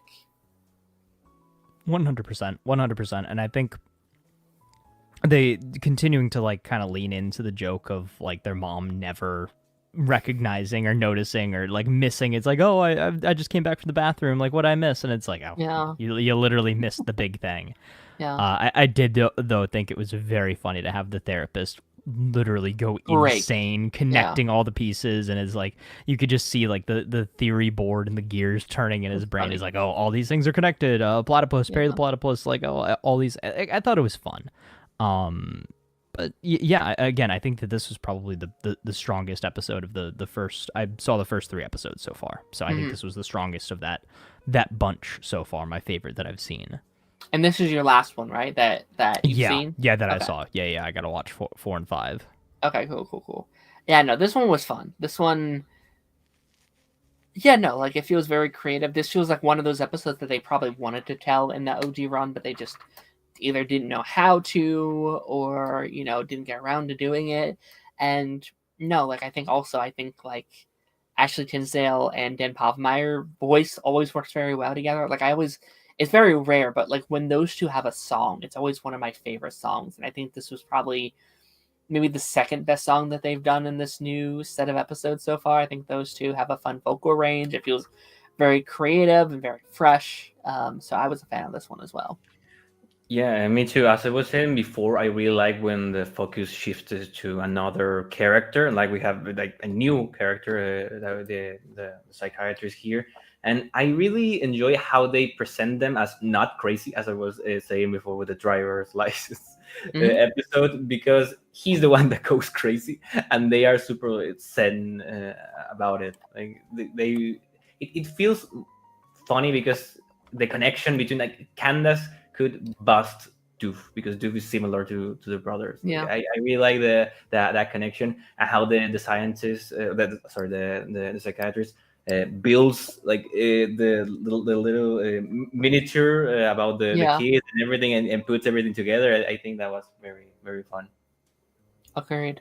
Yeah, no, it's like definitely a fun change of pace, and I think with flashbacks and stuff. I think that's very interesting also. Yeah, no, it's definitely like one of the highlight episodes. I would assume one of the ones that they're more so proud of in this new set of episodes. All right, Tropey McTrope face was. I don't know how people feel. I saw a lot of people really loving this episode. This was probably my least favorite episode of the bunch for me. Ooh. To me, this kind of felt like, and of course, nothing to anyone who loved it. I want you to please keep enjoying this one if you were a fan of it. To me, it kind of felt like a Family Guy bit that like got a whole episode, right? Like it felt like, and I don't know, like I'm not a Family Guy fan, but like you could definitely feel Dan pulling from his like old like Family Guy days in terms of some of these bits. Like there's a lot of these like cutaway gags and stuff like that they do within the show. One especially like an episode like I think it's episode 10, or like that feels like that's just a Family Guy bit there. But this felt like a bit that maybe went a little bit too far, like a one that's like, hey, this is really funny, let's do this for like the next 8 to 9 minutes. And to me it just didn't work for me too much. Like it was funny at first, and like by the end I was like, all right, I'm kind of done with this gimmick a little bit. Just this like imaginary wheel that's just showing up or across the city, and just like, oh, okay. And Michael Bublé shows up for some reason. It's like, again, very Phineas and Ferb, but it's also like, I don't know if that works for me. What did you think? I haven't had the chance to watch this one. I think we were talking about it. Yeah. Gotcha. If you want, I can stop here. Like, I don't want to go into episodes and then spoil anything going forward. If we would just want to put a cap on this. No, I'm good. I feel like it's funny to know little tidbits about the show. Like it's hilarious to spoil Phineas and Ferb. Right. It is funny. Yeah. I mean, especially like out of context. Just it's a perfect out of context show. Like you can have a whole account about that. Honestly. Yeah. 100%. Like what did work in this episode for me is like there's a bit where everyone has to be out early, like and I kind of maybe wish they kind of leaned into that a bit more, where like all the episode had a hard out, and it's like, yeah, we can only do it into this, so like the like regular episode is over in like 5 minutes, and then the like next 6 minutes is this bit. And I did think that was funny, of like a nice way to break the template of being like, hey, I know we normally do 5 more minutes, but I gotta go. I have things to do today. Perry has to get a bath. I gotta go. So I thought that bit was really funny. But yeah. So let me just like run down a couple of these then. If I don't want to go too. I won't even pull up the graphic then. Blast, the like back half of that episode was also fine to me. It's like a bunch of zombie plants that Doof kind of sends out into the world eating a bookshelf. That was fine. Zombies. Very Plants vs. Zombies coded. Yeah, the whole bit is Lawrence needs a new bookshelf, and they build him a bookshelf. And it's like, yeah, that's fun. Not their best invention, but it was, it was a take in the right direction to me. And then episode 5 on both sides were, I think, the best episode of the run so far. I think that was the episode they kind of like. It felt like they nailed it. Like, okay, we are back. We are back. Where can I watch this? Disney Plus or Disney Channel, unless you mean the stream, and then be right here. You can watch it right here. Is where that is. But yeah, like the first half of that episode was a trip to the vet, which was a vet themed episode. They take Perry to the vet, and there's like a long wait time, and they like fix up this little like pet care system where all the dogs and humans can be occupied while they're waiting for the vet. That felt like the first like really interesting invention from them this season that really got me excited of like, oh yes, this is kind of what I love. This is kind of the inventions I love. And on the offside of that, in that same episode, Doof and Perry are fighting like inside the back rooms. There's like a chip, and he's trying to like insert a chip into Perry where he can track him. And it's like, okay, this is really fun. There's a lot of great jokes. Is it only in the US? I don't know. Actually, you would probably have a better idea than me.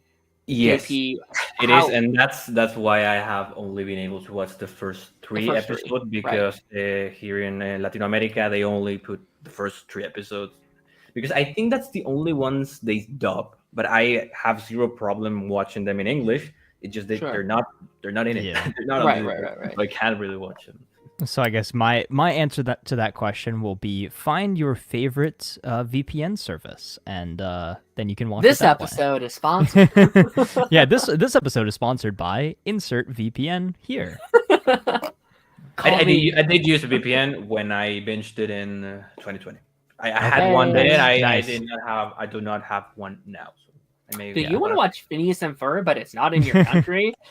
Here you go. Yeah. Give me money. That is like the craziest use of VPNs like ever, is to be able to watch shows outside of your country. Or like, I know like Canadian Netflix had like fun stuff for a while that wasn't on like, American Netflix. Or like I literally today was watching a video and somebody was like, yeah, so in order to play Halo, like I have to use a VPN because this guy was in like Australia or something like that, and he had to connect to US servers in order to actually like find a game. So he was like, "Yep, I just use a VPN to do that." And I was like, "That's interesting. That is very interesting."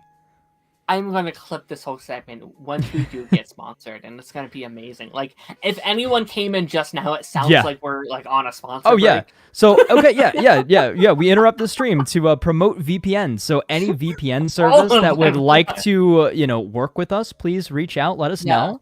And we'd be more than happy. Yeah, we'd be more than happy to promote your VPN service. Or we can just promote all of them, and whoever has the best discount code will win. So. and do not think that we have it hard here in Spanish-speaking countries, guys, because we don't really have the CW app when the Arrowverse was on. So when HBO Max was finally out, they often put, especially Superman and Lois, like the next day in HBO Max after the original US air date. Yeah, and it was so hilarious when they put it like at 9 p.m. in the late at night. Like at the next day, they air on TV, and it was so funny when in Spain they put the episode at 9 a.m. So it aired in Spain before in the US. It was wow! Oh wow! Yeah, wow, interesting. I did not know that. Yeah, and then the last one I'll talk about here, and then a couple weeks, Taz, maybe you can give your thoughts on obviously the ones that we missed here. For sure. More Than an Intern, which was a Carl themed episode, which I'm always a big fan of, like a the like very rare Carl themed episode, and it felt like a continuation of kind of the bit that we've done, that he's this unpaid intern, and because he's an unpaid intern, he has to have other jobs. And the episode is kind of watching Perry go on his adventures, but he keeps running into Carl at all of his like 3 other jobs. And like Monogram being like, "What are you doing? Like, get back to work." It's like, "I'm at my work. I'm at my job." Yeah, I'm at my other job, dude. And it's like him like saving the day at all of his various jobs and watching that. And there's like so fun. It's a very real thing. So many people hopping between jobs. I know the feeling now too. That's a great episode to have when your audience has definitely grown up. Yeah, 100%. Yeah. And it's like a Spider-Man 2 type of stuff. When you watch it as a kid, oh yeah, funny movie. I like Spider-Man kicking dog butt. Yeah. Oh, it's I'm living it now. yeah. It's 100%, and like it's it's like growing up is realizing that Monogram kind of sucks. Like he's like, and I think that's the whole bit of his character looking back on it, of just like, oh yeah, this guy, like, yes, he's on the good side, but like he doesn't pay his employees, and he slacks off, and he does all these like corporate things that aren't the greatest. Employs animals, so he doesn't have to pay them. Like that's adult. No. He's like, he's not a great guy. Like he's got his flaws for sure. And there's actually a really, really deep heart-to-heart moment in the final bits between Carl and him.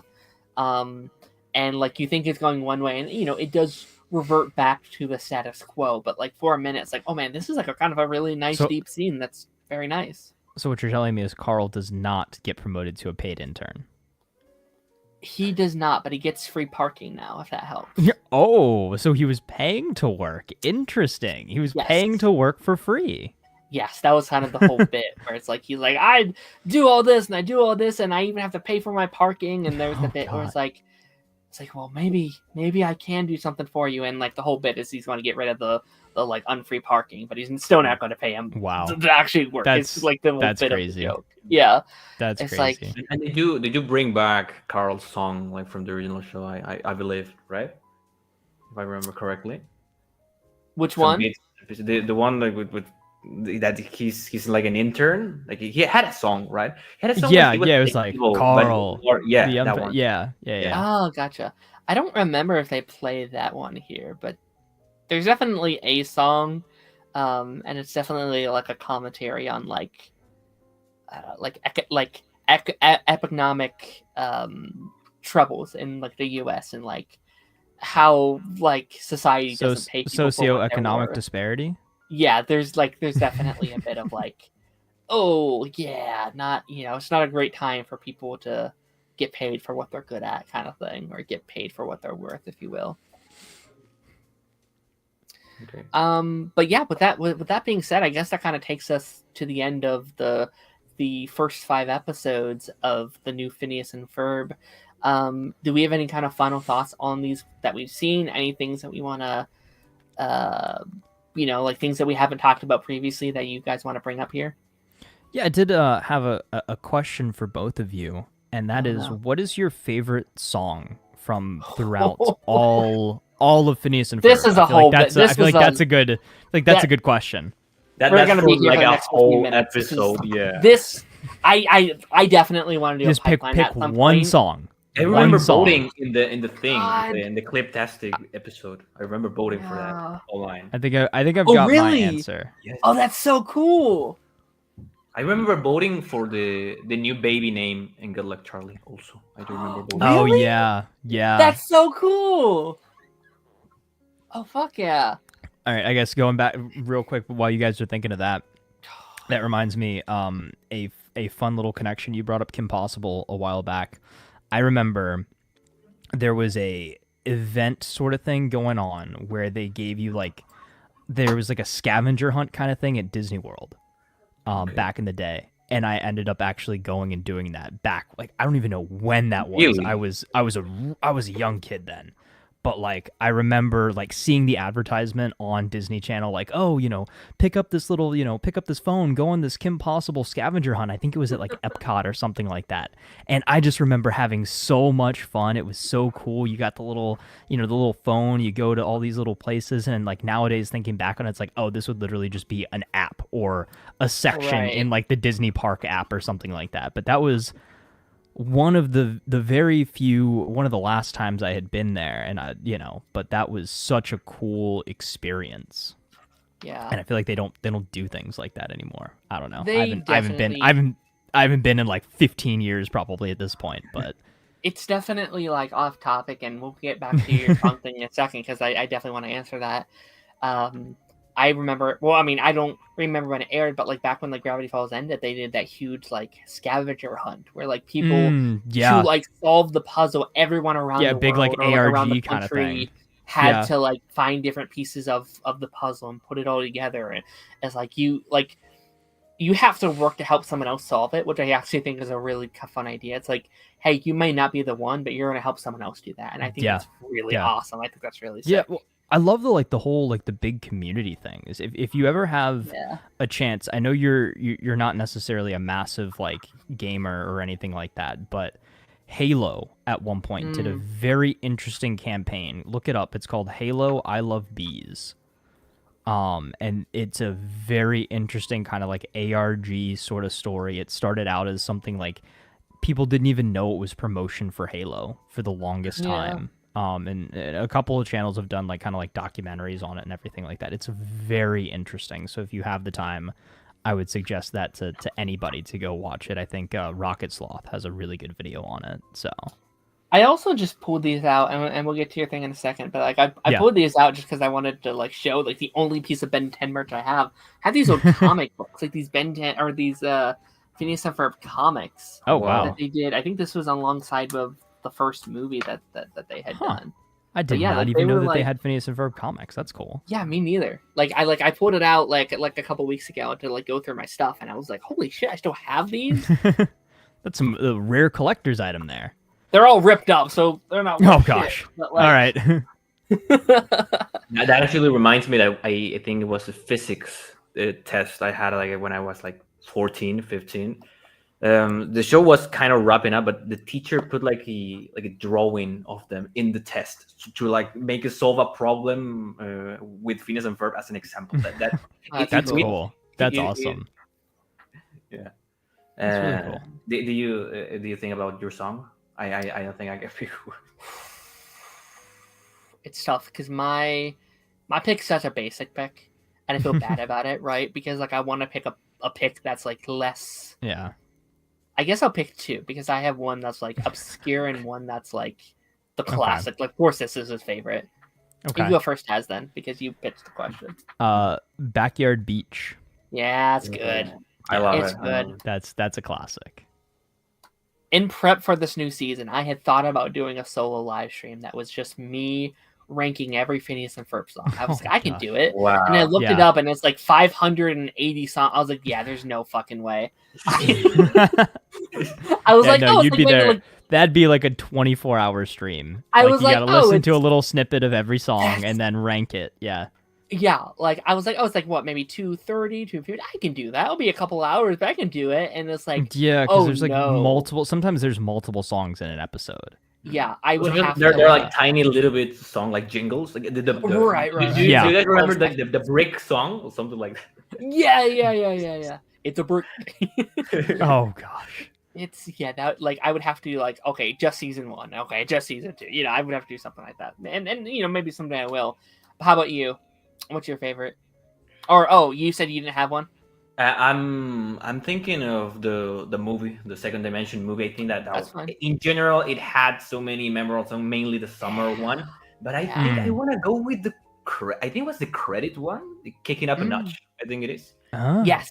Yeah, because that actually unlocked that unlocked a memory too. Slash. It had a slash in like he was in live action. And I remember he plugged the guitar and he turned into like animated Slash and sang a song with Phineas and Ferb. I think I really like it because the title is literally Kicking Up a Notch. The lyrics talk about like, oh, we're here. We're Phineas and Ferb. We're on the top of the world, but we're always going to do. Yeah. Always going to kick it up a notch. They always do something new, something better. They try to one up themselves. I think that's probably why I really like ebooks, and ebook ends the movie very well for me. It that movie. I think there's at least a conversation to be had. Yeah, that's the best DCOM soundtrack of all time. Like, I know that's a very high bar.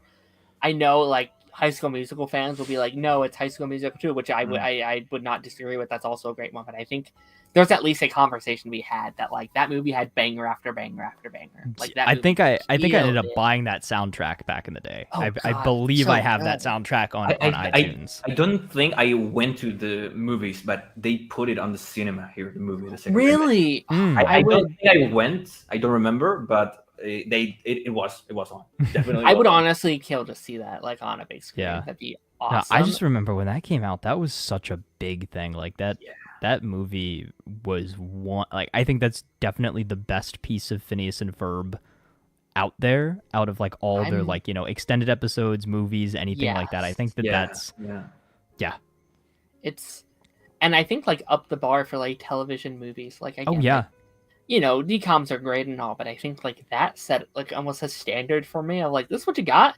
Like, Phineas and Ferb did this on so much less. Like, they really up the bar, and I think that, you know, furtherly proves the love that, like, that team had. Like, they always gave it their best in, like, everything that they did, which, again, like, I hope they can get their theatrical movie at some point, because, again, I know that's been thrown around over the years. I know people have pitched it and stuff like that. And I love it. It's called the second dimension because they obviously travel to a second dimension, and the multiverse has been in everyone's mind recently.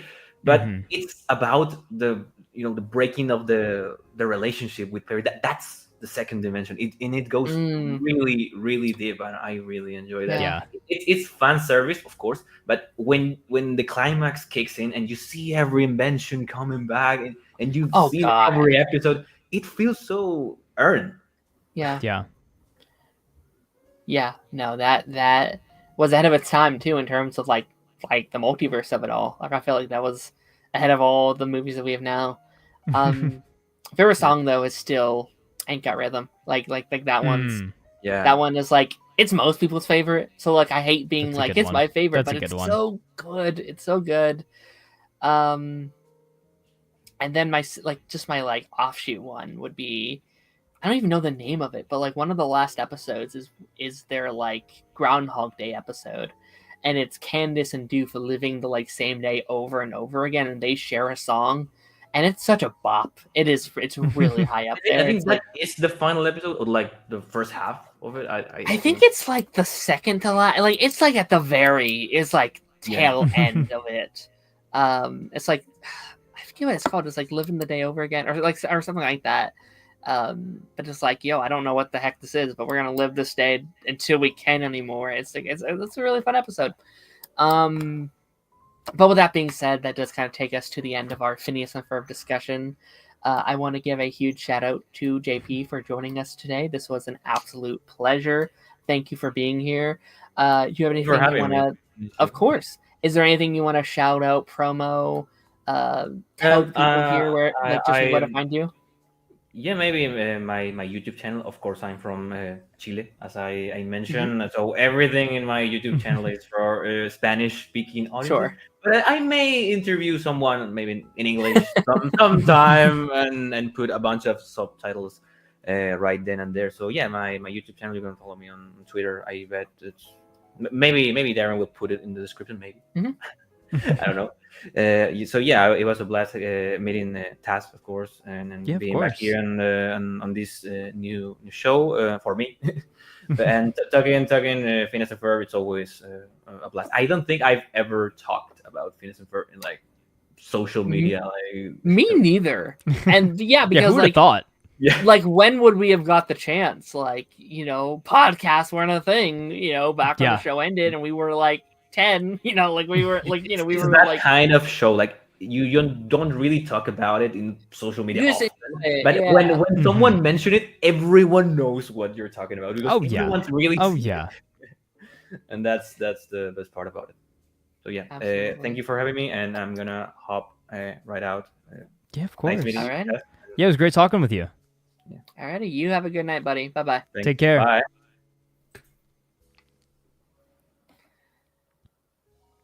And then there were two. And there was two. Let's talk more Phineas and Ferb. No, just kidding. Although I could. I'm actually shocked we talked about it for like an hour and a half. I'm like, oh man, I'm actually, because that was kind of the main topic of the night. So I'm glad. Like, there's a lot to talk about.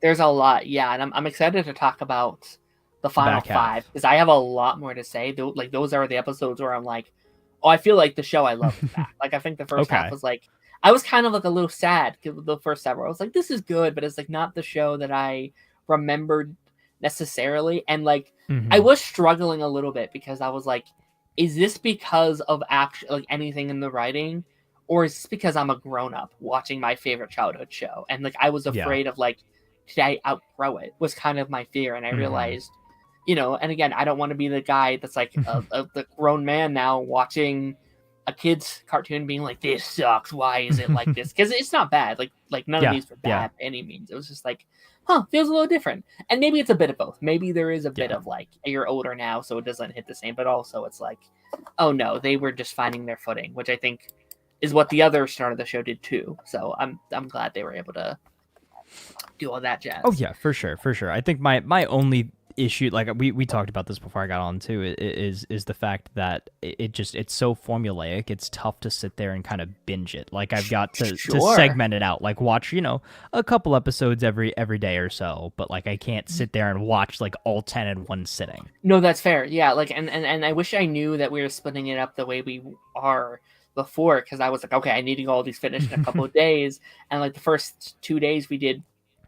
Couple of days we did like 3, and then the following day we did 3, so it was like, okay, I'm liking this, but it is a lot, it is definitely a lot. And shout out to all those people that watched in COVID that were like watching back to back to back to back. And like, as a kid, I could just watch it all day and every day, and I'd be okay. Like, I could watch a marathon of Phineas and Ferb 100%, like be totally 100%. Good. And I still can, but it's definitely, I think you enjoy it more when it's like, hey, an episode's on, it's done, okay, and then you go home, you can go back to Dad's house and watch, whatever you want there, But it's fun, and we'll wrap up the conversation not next week because we'll be gone. I'll be gone next week. I guess we'll both be gone next week, but the following end of the month. Yes. Finish up these episodes. Yes. Where do we want to start? Let's start, and I don't have a graphic here for it. I didn't grab one, but I want to talk about Adults a little bit, the new FX show. Mainly because I want to put it in our end of the year conversation. I really enjoyed the show. I don't know how much you've heard about this the last couple weeks, but promotion has been everywhere for the show. It's been on Discussing Film. It's been on TikTok, and I kind of fell for what you've kind of fell for when I'm just watching all of these clips on TikTok, and I'm like, you're like, all right, shoot, might as well watch the show. I really want to watch it, and I'm someone where like, I kind of have to watch things when they're relevant sometimes, or I'm just like not going to find the time. I'm doing Dexter now because there's a new show coming out. It's like, if I don't do this now, same with you. It's like, if I didn't watch you when I did, I probably never would have watched you. Right. And it's Pride Month, and I was like, you know what? It's like 8 20-minute episodes. Let me just watch it. Let me just put it on. Let me just go through it. What up, Jordan? How's it going, buddy? How's it going? Yo. But let me just watch it, and it's really fun. It's really fun. It was kind of pitched to me as like, It's Always Sunny, but with like Gen Z people, and like the modern day thing. And I definitely see that to a point. It's definitely like a group of, I won't say shitty people, but like not the greatest people either. Like it's people who are like doing these kind of cringy, weird things in the reality. It's these young adults who just got out of college, who still don't really know how the world works, who's trying to like keep a job and do these things, and they don't know how the world works yet. And they're trying to balance the like weirdness of all being young, attractive people living together. It's very Friends coded, where it's like 5 to 6 friends all living in one house in like one apartment, and them all dealing with their relationship stuff and their work drama. It's like, oh, I got fired, so what's this crazy plan to get unfired? It's like, oh, I had to go to the doctors, and like one of the friends made they were afraid that their insurance was going to run out, and they did all of this stuff all at once, and she got like a bill of like $45,000 on their thing. It's like, oh no, how can we get this cheaper? Like, it's very like sitcom-y stuff, but it's not a sitcom. It's like, it's a comedy show, but it's not necessarily like a sitcom. And I think it was such a fresh of breath of air for me. It felt like very similar to why I'm really enjoying Dexter right now. We watch so many shows that are like kind of the same feeling, I guess, in terms of like the genre. Like, it's a lot of superhero shows, it's a lot of sci-fi shows, it's a lot of fantasy, killers and cop dramas. And it, shows like this is from my favorite. I love character stuff. I love these like coming of age, like romance, just teen, like character stuff a lot. And I don't get to watch that a lot because it's not the big TV shows on at the time. So I don't really get a chance to just indulge in these, kind of simple TV shows about like, it's not like, how do we save the world? It's like, hey, so this guy's high and how do we deal with this shit? Oh, I didn't cook the turkey. Holy shit. What weird thing am I going to get out of this situation? And I had a really good time. Obviously, Charlie Cox is in the show. That was the big thing that I had heard or had seen. For quite a few episodes, actually. Yeah. And he really? Okay. This kind of a controversial character, a kind of a weird character a little bit. Okay. He plays, I think it's a history teacher. He plays a history teacher, and this woman in the show has graduated. She's done with school, and she's kind of going back to the school to like relive the days, and it's like a thing for her. Like, she's not doing so well in her real life, so she goes back to an era where she was doing very well, and quote unquote, she thinks she's like in her prime, and she hits it off with her old teacher, and then they start to date, and then it's like, oh, is that like okay? Like, it's not like illegal technically, right? They're both legal adults. They weren't, they're not related or anything, but like, and out of context, it's probably a very weird conversation that you probably didn't think we would be having, but it's like, is that morally okay? Because there's definitely a power dynamic there. There's someone that knew you when you weren't a legal age, right? And it's like, that's a little strange. And like he comes to like the house, and he's with like one of the other kids that he also taught, and the kids, not the kid now, but like, he grew up, right. And it's like, oh, hey, Mr. Blank, and it's like, oh, that feels weird. I don't like weird, that. Yeah. But it kind of adds, it's one of those shows that can be a bit cringy at times, very similar to like It's Always Sunny, where it's like these situations they're in is like, oh god, I can't believe they're doing this. Yeah. And he's fantastic. I've never seen him in like, actually I don't think I've ever seen him in anything not like besides Daredevil. Daredevil, so it's very it's like, oh, he can actually see.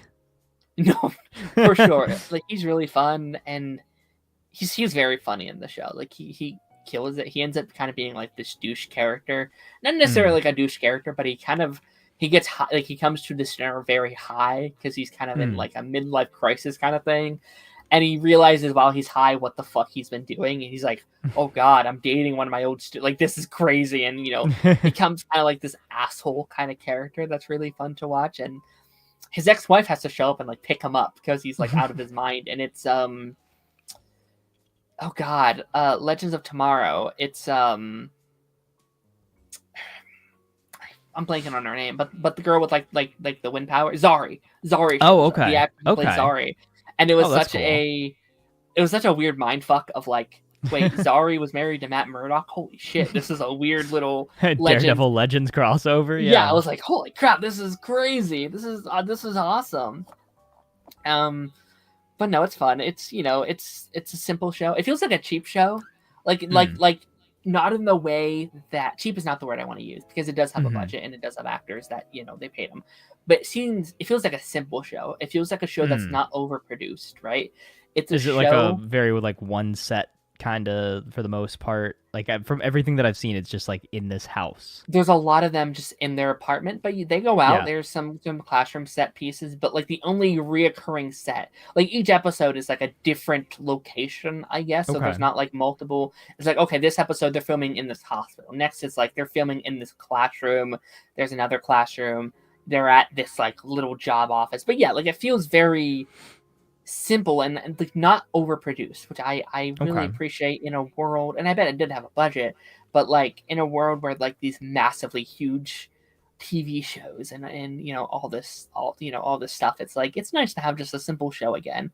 For sure. My only issue is it was only 8 episodes, I guess would be my only thing. And it's like a 20-minute, 8 episodes. I think a show like this, I would have preferred maybe a bit more. You know, I wanted a bit more, but I understand that's just a world we live in now. It's like, well, that's the like, standard. Really...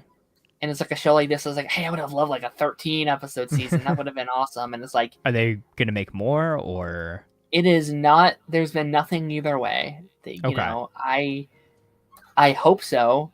You know, and I like all the actors on, and that's the thing. Like all these actors are pretty young. Like they're about our age, I'd say.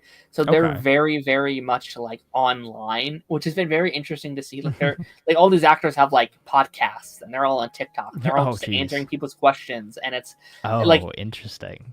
Like there's a lot of like, you know, people ask them like, "Hey, where's new episodes?" And they're all like, "Yeah, so go watch our go watch the show over and over again because that's how we're going to get more, you know, like more seasons." It's like go support us. That's cool though. That's like a cool little connection. Is we've gotten to that point now where all of these actors are, I guess, not chronically online would be a bad way to put it, but like for a lack of a better term, you know, is like there's that interaction now. Is that it's not to a point where it's like, oh, okay, like.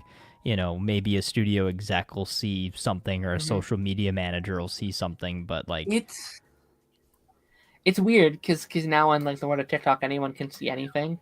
I think I sent you the image the other day. One of the creators, Phineas Ferb, liked our video. And I had a heart attack. And I was gonna do like a little TikTok like ranking all the episodes, and after I saw that, I was like, I'm not going to do that because I'm afraid they're going to see. I'm afraid, yeah. Yeah, I'm like, I don't want him to. You never know. Yeah, it's you never know who's going to watch your stuff now, which is crazy. It's like, that's awesome. That's amazing. But it's like, like thanks for that. That's awesome. But well, like, no, I mean, I still always think about when I got the Gotham Knights showrunner to respond to my little breakdown or my theory video. I was like, oh, I've made it. I've made it now.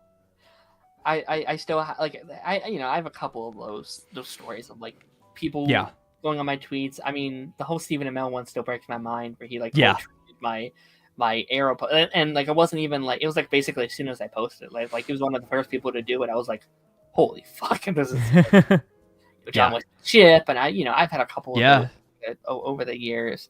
I mean, you've had some crazy reach, which has been insane. But only when I tweet Arrowverse. That's it. Like no other tweets are it. But it's like that one fandom is still locked in. They're like, yeah, let's go. We're gonna go into some Dexter though. We're gonna have a little bit of a Dexter conversation really quick. So Naruto, I don't know if you're still in the chat, buddy.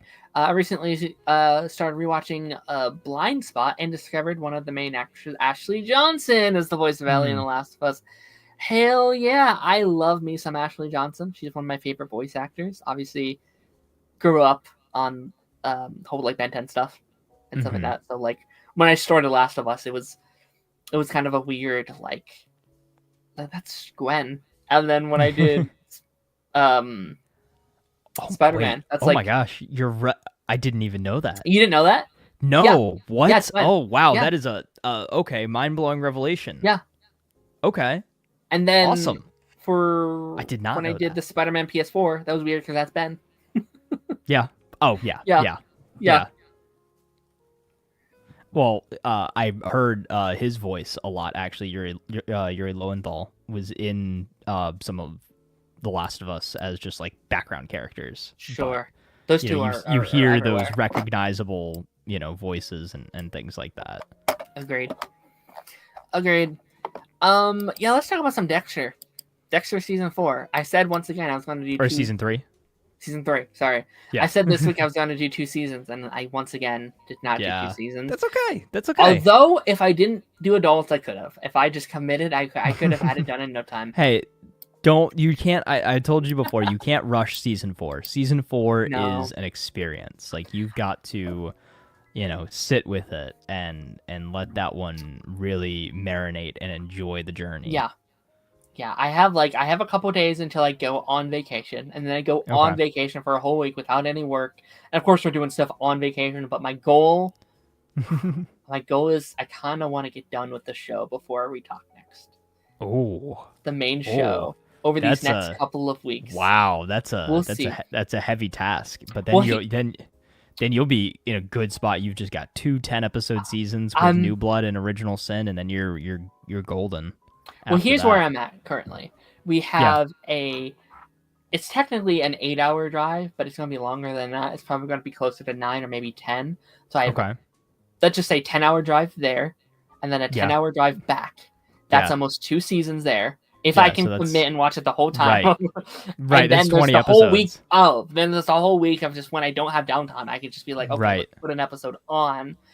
I was like, can I at least get through a couple? Like, let me get through at least a couple seasons. Over this next I would week say you could probably get to maybe not finish it because that would be 5 seasons. Yeah. I would say 2 to 3. I think I'm going to at least get through 3 seasons. Good, at the minimum, is a safe bet. Seasons. Yeah, I think that's a safe bet. If you went absolutely insane, you could watch all of them. But I want you I still want you to enjoy your trip. Like don't have Dexter consume your trip. Yes. I'm kind of going with the logic. I was like, okay, they'll like drive there, drive back, commit to it, and then like every night watch a couple episodes before I go to bed or something. Yeah, I think that's a good plan. Be very nice. What up, 3 Dubs? How's it going, buddy? Yo. Season 3. It's an interesting season. Yes. I went in with kind of a weird mindset because you really love season 3. You've been hyping it up. I do like season 3 a lot. High ho season 3, and I've heard a couple people say it's like the weakest of the main 4 from many people. Like I saw a couple like videos. I didn't watch it, but I saw a couple video essays of people being like, yeah, this one isn't as good. And I was like, oh man, interesting. And I do kind of get both sides of it because I've been going back and forth in my mind if it's my second favorite or if it's my third favorite so far. I can't 2 and 3 are currently like going up and down. I can't quite decide. I still think it's crazy that 2 is your favorite right now. I think 1 is back on my favorite. I think after our convo last week, I was like, okay, I think 1. I think it might still be 1. I think it might be 1, 2, 3. Okay, because I remember a particular message that you sent me that said Miguel Prado was your favorite villain. I do agree. He is my favorite villain. Okay. By far. Okay. By far. Let's talk about that. Because I was really thinking about Miguel. God, what's his name? Bricky? That's not it. What's his name? Who? The extra killer. What's his name? Oh, Brian Biney.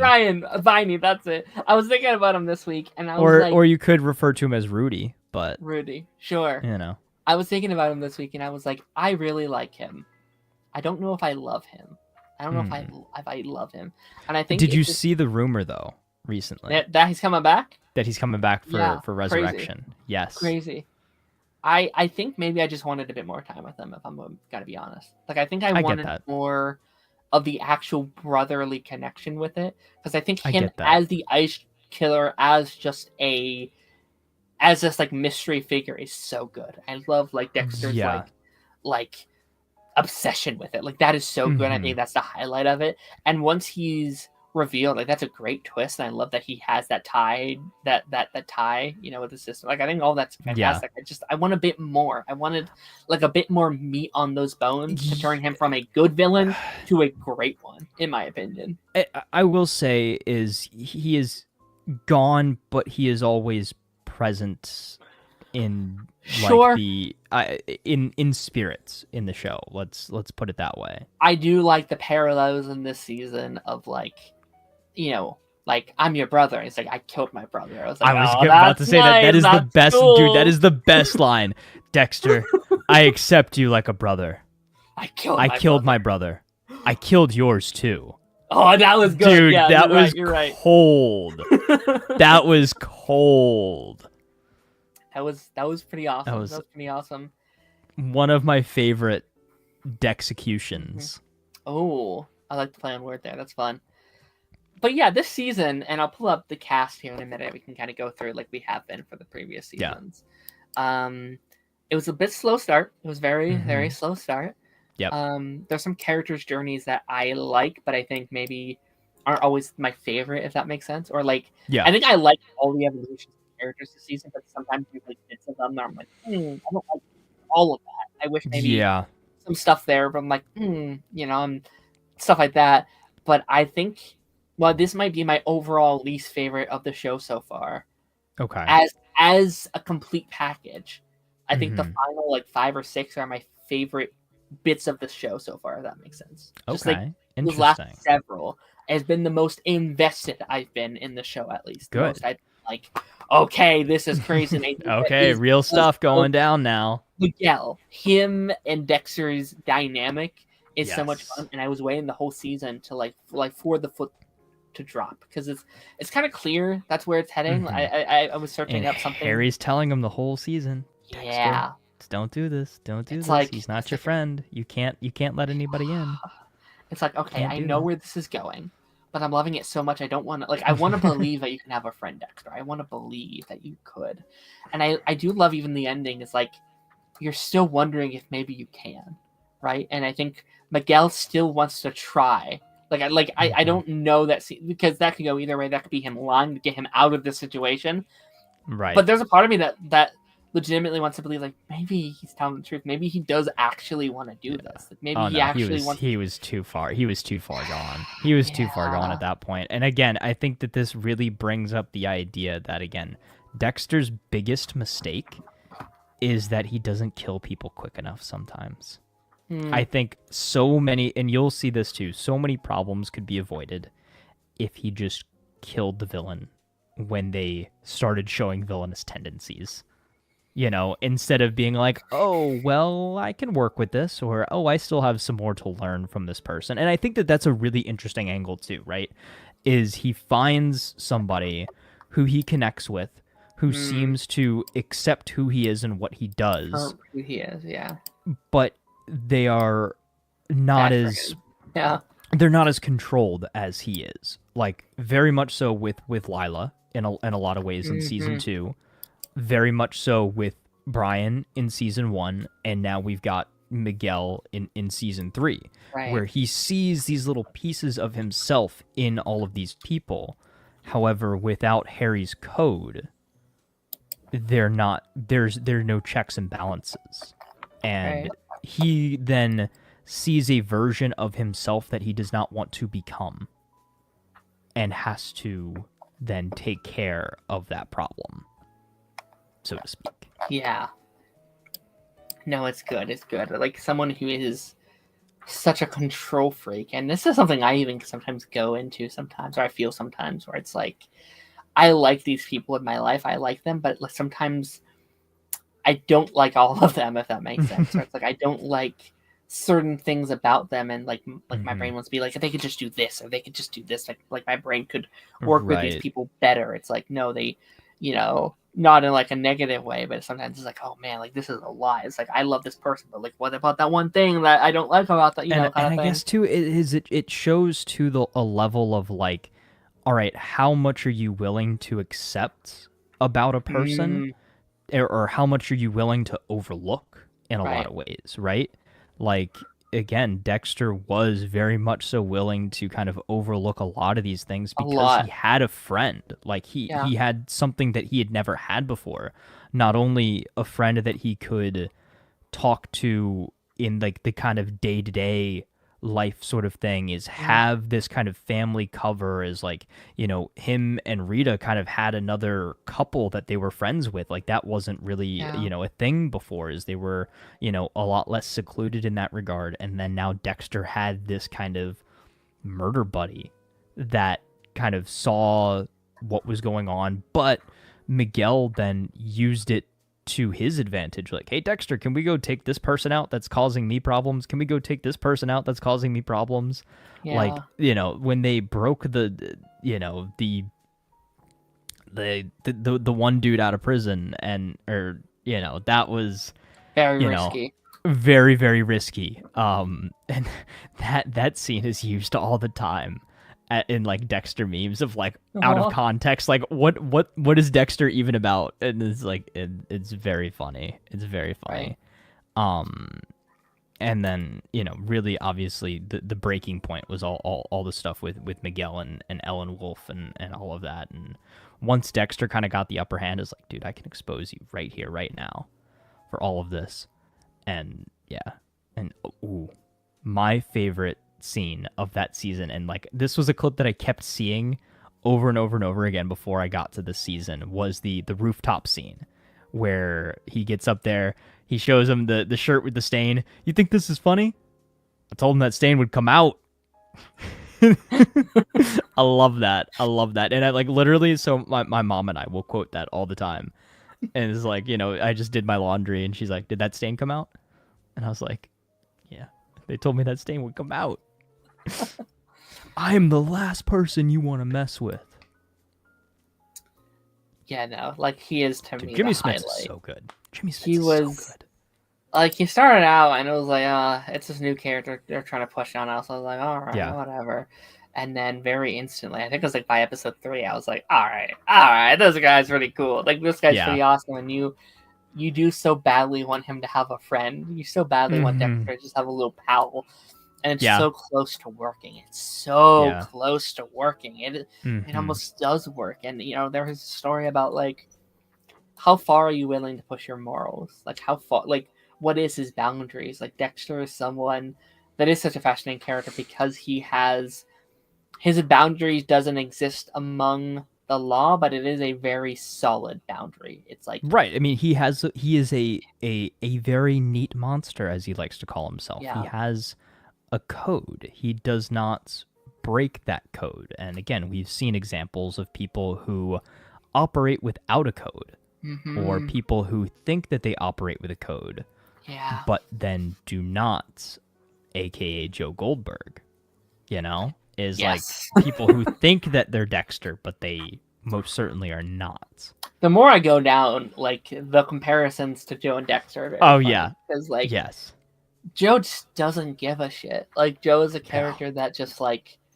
it lands in his, like, everything lands in his lap. He just, kill this person, kill this person. Oh, yeah, and it's so, like, non-premeditated or anything. It's, like, all crimes of passion and, like, you know, again, it's so funny. I've seen people talk about this, is, like, Joe would be a, like, half an episode villain for Dexter. Like, Dexter would take care of him in about, again, half an episode. Yeah. No, you're 100% right, and like, it kind of helps with the whole theories that we were talking about. Like, it's all in our head. Like, it make a lot of sense because he just, it like everything just kind of happens to him. He's like, everything lands in his lap. It's like, oh, okay, I'm going this way, and it somehow possibly works. It's like, oh, it's crazy. And Dexter, I think, really leans into how hard this is to hide and how much of an effort on the daily it is to hide that secret and to be like, oh man, I gotta keep this up. It's crazy. But yeah, no, I liked the season quite a bit. Like there's some times I'm watching this, is like, wait, is this my favorite season? And it's like, in some aspects, and in other aspects now I love, and this is kind of getting into like the Rita side of it all. I guess we can kind of start with her and Dexter, but like my favorite stuff, I think, was the family stuff this season, actually. Like, besides the Miguel and Dexter stuff, like, I loved the evolution of him as, like I think we've seen really focused on, like, him as a killer these last couple of seasons. And I think especially after last season, where Rita not being in as much because of the plot lines they were doing, there's a much larger focus on Dexter, the family man. And I really enjoy that stuff. Like, I love these character-focused stuff, like I just said, that I like when you're like, okay, who is Dexter and like what is he willing to, what does he want, really, I guess, is kind of like at the end of the day. And Dexter went through a journey this season. He went through so much development. He went from, I don't know if I want this, I don't know if I want to be this kid's father, to I want nothing more in the world than this. This is my whole entire world. And like season 1, Dexter would never. So to see him really grow as a person throughout this is really good. And I think this might be my favorite scene from the show so far, was like him and Harry talking when he's tied up on the table. And he's like, I've never seen you cry. And it's like, yeah, but it's not my tears. It's your son.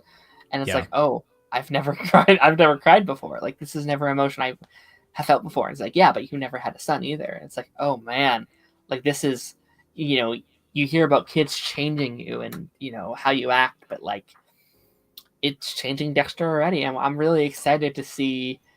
He's already kind of had kids, right? But like now it's like he has a son. I assume like it's an going to be a actual son. blood son, yeah. Yeah, that's going to be interesting.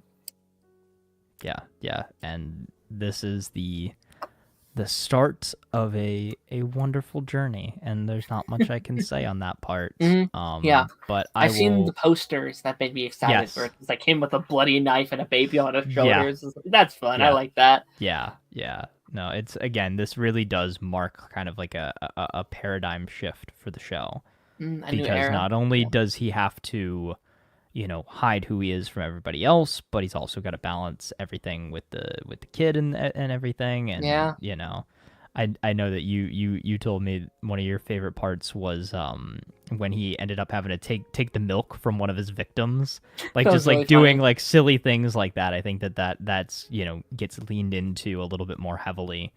I wouldn't say more fantastically, but a little bit more, sometimes played up for comedy, sometimes played into just the plot of the episode at hand, that sort of thing. I would say really one of my only issues with this season was I didn't love the Skinner plot line. Like I think that was kind of it is. They tried kind of the juggling the two different villains and like kind of having them sort of intersect, and like basically it felt like Miami Metro was doing one thing and Dexter had his own thing. It felt like a different show. It felt very disconnected. It felt like a different show, and I don't dislike that show, but it's a less interesting show than the main Dexter show, unfortunately. Yeah. And not to say I weren't enjoying those characters, because I very much were, but what they were actually working towards, I couldn't get invested in, if that makes sense. Yeah. Which I guess that kind of... Oh, go ahead. No, I would say, but that plotline did lead us up to David Ramsey. So. I was about to say that, yeah. The Deborah, Anton plotline, I'm very conflicted on, because I love Deborah. She's continuously my favorite character in many regards. And I did not hate this plotline, but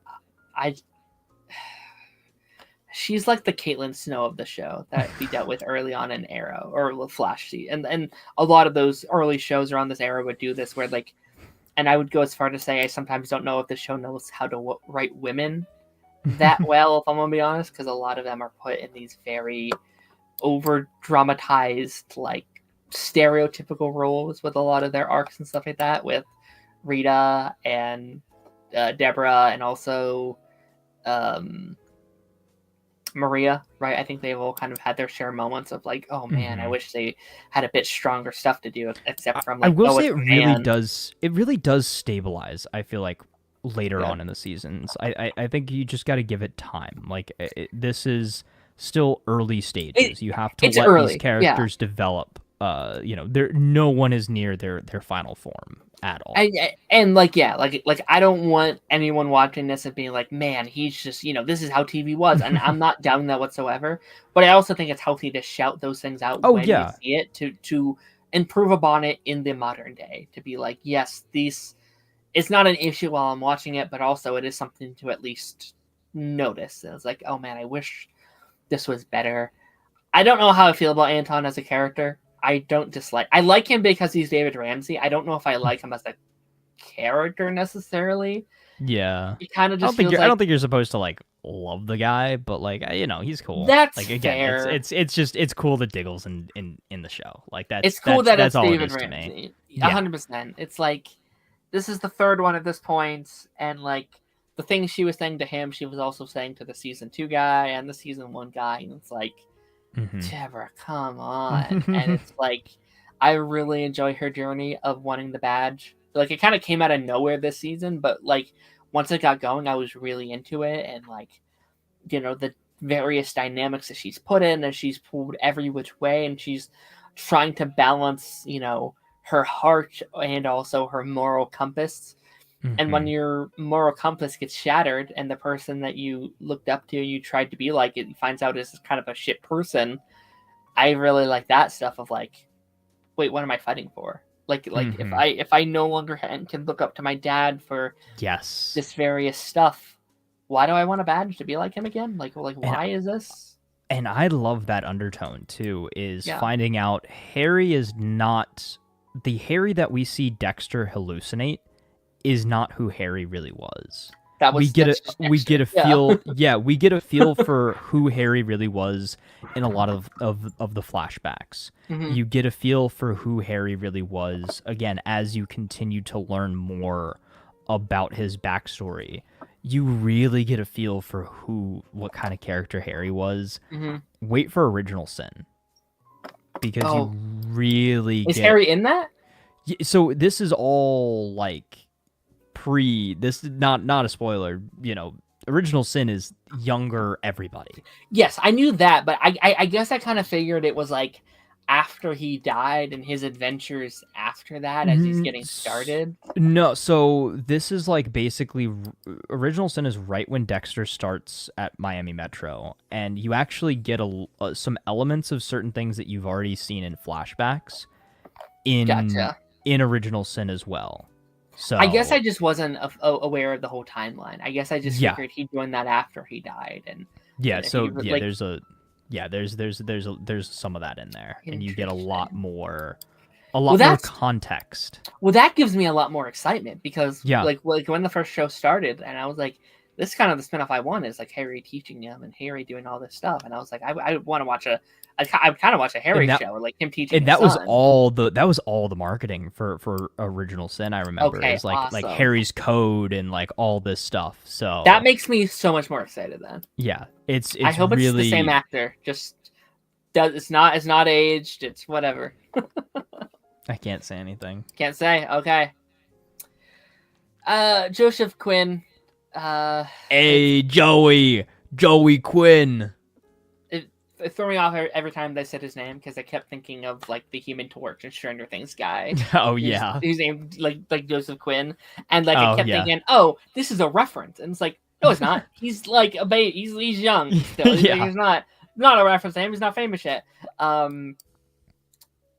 don't know if he'll improve. I don't know if he'll get better, but I don't give a shit about him right now. He's just kind of he's there for me. I felt like they were doing a thing of like trying to make him likable by the end of the season, and the end of the season came and I still didn't give a shit about him, and I was like, okay, all right. Yeah, I will say you're feeling the exact same way about Joey that I felt at the beginning as well. Okay. Again, I don't think you're not meant to like him right now. Right. I don't think. I can't wait to like him eventually, because I feel like that's going to come, although bad replacement for Dokes. Dokes. I was like, such a downgrade in my opinion in terms of character. Yeah, well, and my biggest thing too, like when he got introduced on the show, I was like, are we supposed to like act like we know this guy? Like everybody was kind of like aware. It's like, oh yeah, it's Joey. Like, okay, like where did he come from? But yeah, he's here to stay. It's a plot line also. It didn't feel like it was like the one plot line that didn't feel finished to me.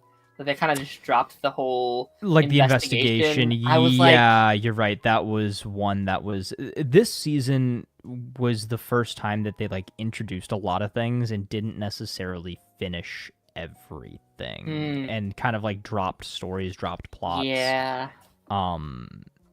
But like I feel like they tried to do a ton and then realized, oh, we kind of just have to focus on the main thing. Yeah.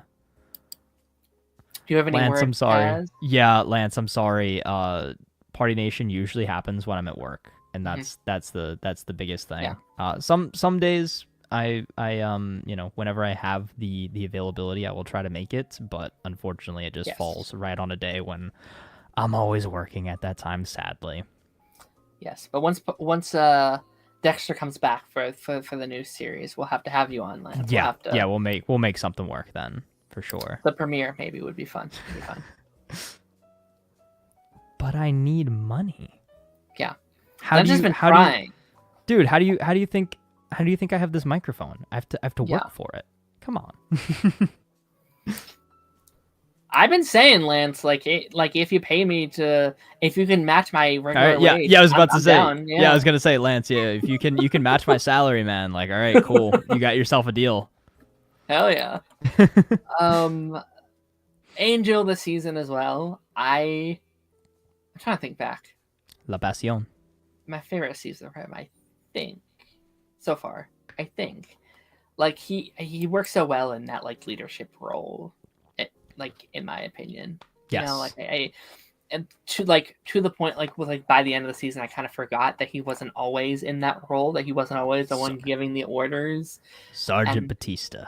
It just fits him so well, and I love kind of this dynamic he has of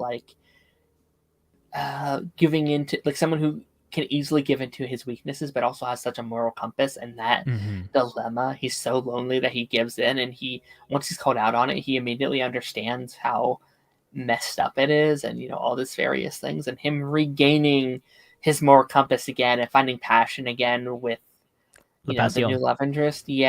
Which I enjoyed her this season, although there's an ongoing a theme here. You can say that a lot of these characters were kind of defined by their love interests with those stories sometimes, and I think this is one of the better ones. But it's what's his arc the story? And it's a woman, and it's okay, interesting. I don't hate it. I actually really quite like this character. I think she's really a fun addition to the, I don't want to say cast, but the ongoing roster of characters. The ensemble. Right. Yeah, I mean, well, I think you do actually bring up an interesting point. I think in a lot of ways, having all of these side characters, their main plot being a relationship, kind of shows the difference between how Dexter has friendships, relationships, that sort of thing, and how all of these quote-unquote regular people deal with it. And showing the audience that, yes, Dexter stumbles, he's awkward, he's doesn't necessarily know sometimes how to present himself in social situations, or just, fake it till you make it kind of mentality. Everybody's going through the same thing. I think that, in it, whether that's intentional or not, but I think there's some subtext there, just kind of showing hey, everybody struggles with, human connection from time to time. And, Dexter's not the only one that feels like an outcast, or he doesn't have that kind of connection and stuff like that. And I think that that's something that you can really kind of connect to a lot as well. I know for myself, I'm, at a point very bad with talking to people and feeling like I, interacted in a good way, but certain things definitely helped kind of grow that. And I think Dexter forcing himself into these situations that he wouldn't be comfortable in, or these relationships that he wouldn't be comfortable in, he's learning how to be a better person. And the fact that all of these things started as a cover for him, and sort of like what you mentioned, now his family that started out as a cover is now the most important thing to him in his life. And that is now his why, is to protect his family. And he's not using his family as a cover to be able to feed the Dark Passenger.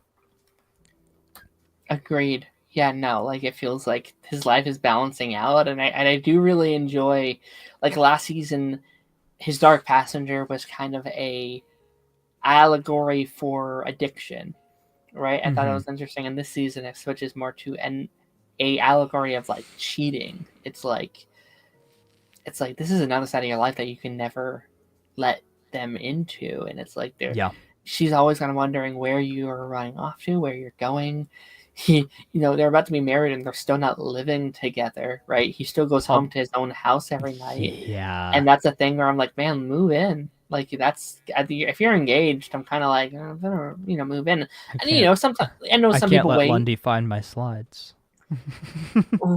Right. And there's a thing, he's given I don't know I don't remember if he's given it to her yet, or if he's planning, but he was giving his apartment to Deborah, right? So that's going to be a thing of when you're moving in, buddy, and then how are you going to do what you do? How are you going to do that? And Deborah's not Deborah, sorry. Rita. Rita is always, she's very cautious about the, what's the word? Just the like effects of a toxic man. Like she saw it from Miguel, she saw it from her ex-husband. Stuff in here that she had another ex-husband out there. She's married 3 times. So like there's stuff at play in the story. Like she knows, she's a good eye for it. So it's like, now that you're living together, it's gonna be so much harder. It's gonna be so much Why harder to are you hide coming it. in at all, versions of the night? Like, why are you sneaking around? Why, even now that we're married, are you so hard to reach sometimes? And not have a baby, you can't just be sneaking off at 3 a.m. to do your thing. You have to be there with the baby, Dexter. So yeah, when are you gonna make time for this? This is a journey I'm excited to go on in season 4. 100%. And I think you kind of hit the nail on the head right there. Is that's something that is very much so front and center, is how does Dexter now balance this life of being married and having a child, a baby, and how does he balance that with not only work but his extracurricular activities as well? Like, he has a wife, he has now 3 kids, he has a Yes. a very hectic, busy job, right? And this extra a very activity. hectic, busy job that apparently you can just kind of come and go as you please. That's true. And there's no real set schedule. It's just like, all right, there's a body. Come on, Dexter. Be here for 5 minutes. Like, that's kind of funny to me. Is that like they're all so open and they're like, all right, yep, let's go. Let's go grab coffee. Let's go. Like, that's how all cop shows are. And like, I always wonder how much truth there is to that. And there's also so much. I was thinking about this. I don't know anything about how cop works. So many of these characters use so much of their resources for their own gain, where it's like, hey, I have this date, can you do a background check? And I was like, can you do that? Can you just do that to anybody? Isn't that like company resources? I don't know. Or like, Dexter will like, check a DNA sample, like, with the tools and stuff there, and it's like, okay, yeah, do your thing. And they like call that out a little bit this season, where like, there's budget cuts, you can't be doing this, and then at the end she's like, we'll do this. It's like, I thought you said I couldn't do this, So I like it, but it's definitely one of those things that make you think of like, interesting. 100%. Maria, I wasn't the biggest fan of her this season. I feel like, kind of similar to Deborah a little bit. Like, I feel like we gave her like another affair plot line, which kind of pissed me off. Like, this is the second time we've done that to her. I think she's such a badass character. I kind of hate we put her in between two, like a couple again, like another couple again with her, and I don't think that paints her in a very good light. And I like her supporting role with all the characters. Like, I like her dynamic with Dexter and Angel and Deborah. Fantastic. Like, seeing where we started to where we are with them is like brings me so much joy, and why I love television is we get to grow out these bonds between characters, and these characters are really starting to feel like a family now, which I adore with all my heart. I love when shows can do that. But yeah, I don't know. I feel like maybe this season they kind of stumbled a little bit to what to always do with her, and she's like, she doesn't necessarily have her own arcs, but she's just like, well, I'm dealing with what Miguel is dealing with. I'm dealing with, just various stuff, and I'm in the way of them. And it's like, but what do you got going on in your life, girl? Like, like, what are you dealing with outside of all of this craziness? I feel like we don't dive too far into that, especially with where we end with her last season. Like, I was expecting more stuff with Dukes, right? I was expecting to dive more into that. Yeah, Dokes. Like, I was expecting to dive more into like the mental capacity of her, and she's good. Like, they rarely mention him this season. I was like, oh, yeah, okay. Again, let things simmer. Like, I understand having these thoughts now, but it's like, I have so much knowledge, and I'm just like, just wait, just be patient, and that's all I can say. Yeah. Right now, this is how I'm feeling. It's a snapshot in time. Yeah. This season's journey, this is how I'm feeling with her. Yeah. And then maybe I will be like, oh, actually, retrospectively, this was a perfect season for her. This was her best season because it led to this or whatever. Like, I don't know. Yeah. But right now, I'm like, she was good, but she's had better seasons. Oh, yeah. Say. Yeah. Yeah, definitely. I know exactly what you mean. Hi, Jose. What's going on? Anyone else I have here? That's about it. Vince, I guess too. Masuka. Better. Good. A better season. Good. I was saying it last week. I was like, right now, I don't care about this character. He's an asshole without much of, just he's kind of like the scumbag character, and that was it. And they've tried. They've put in at least an effort to be like, he's got a little something. I really enjoyed the episode where he's like, we all think so low of you, dude. Like, you are a piece of shit. We kind of hate you. That's why we don't give a shit. And he's like, all right, I'm going to freaking prove y'all wrong. I'm going to be the most upstanding citizen. And he doesn't necessarily grow as a character, but I do think I at least like that he's aware now.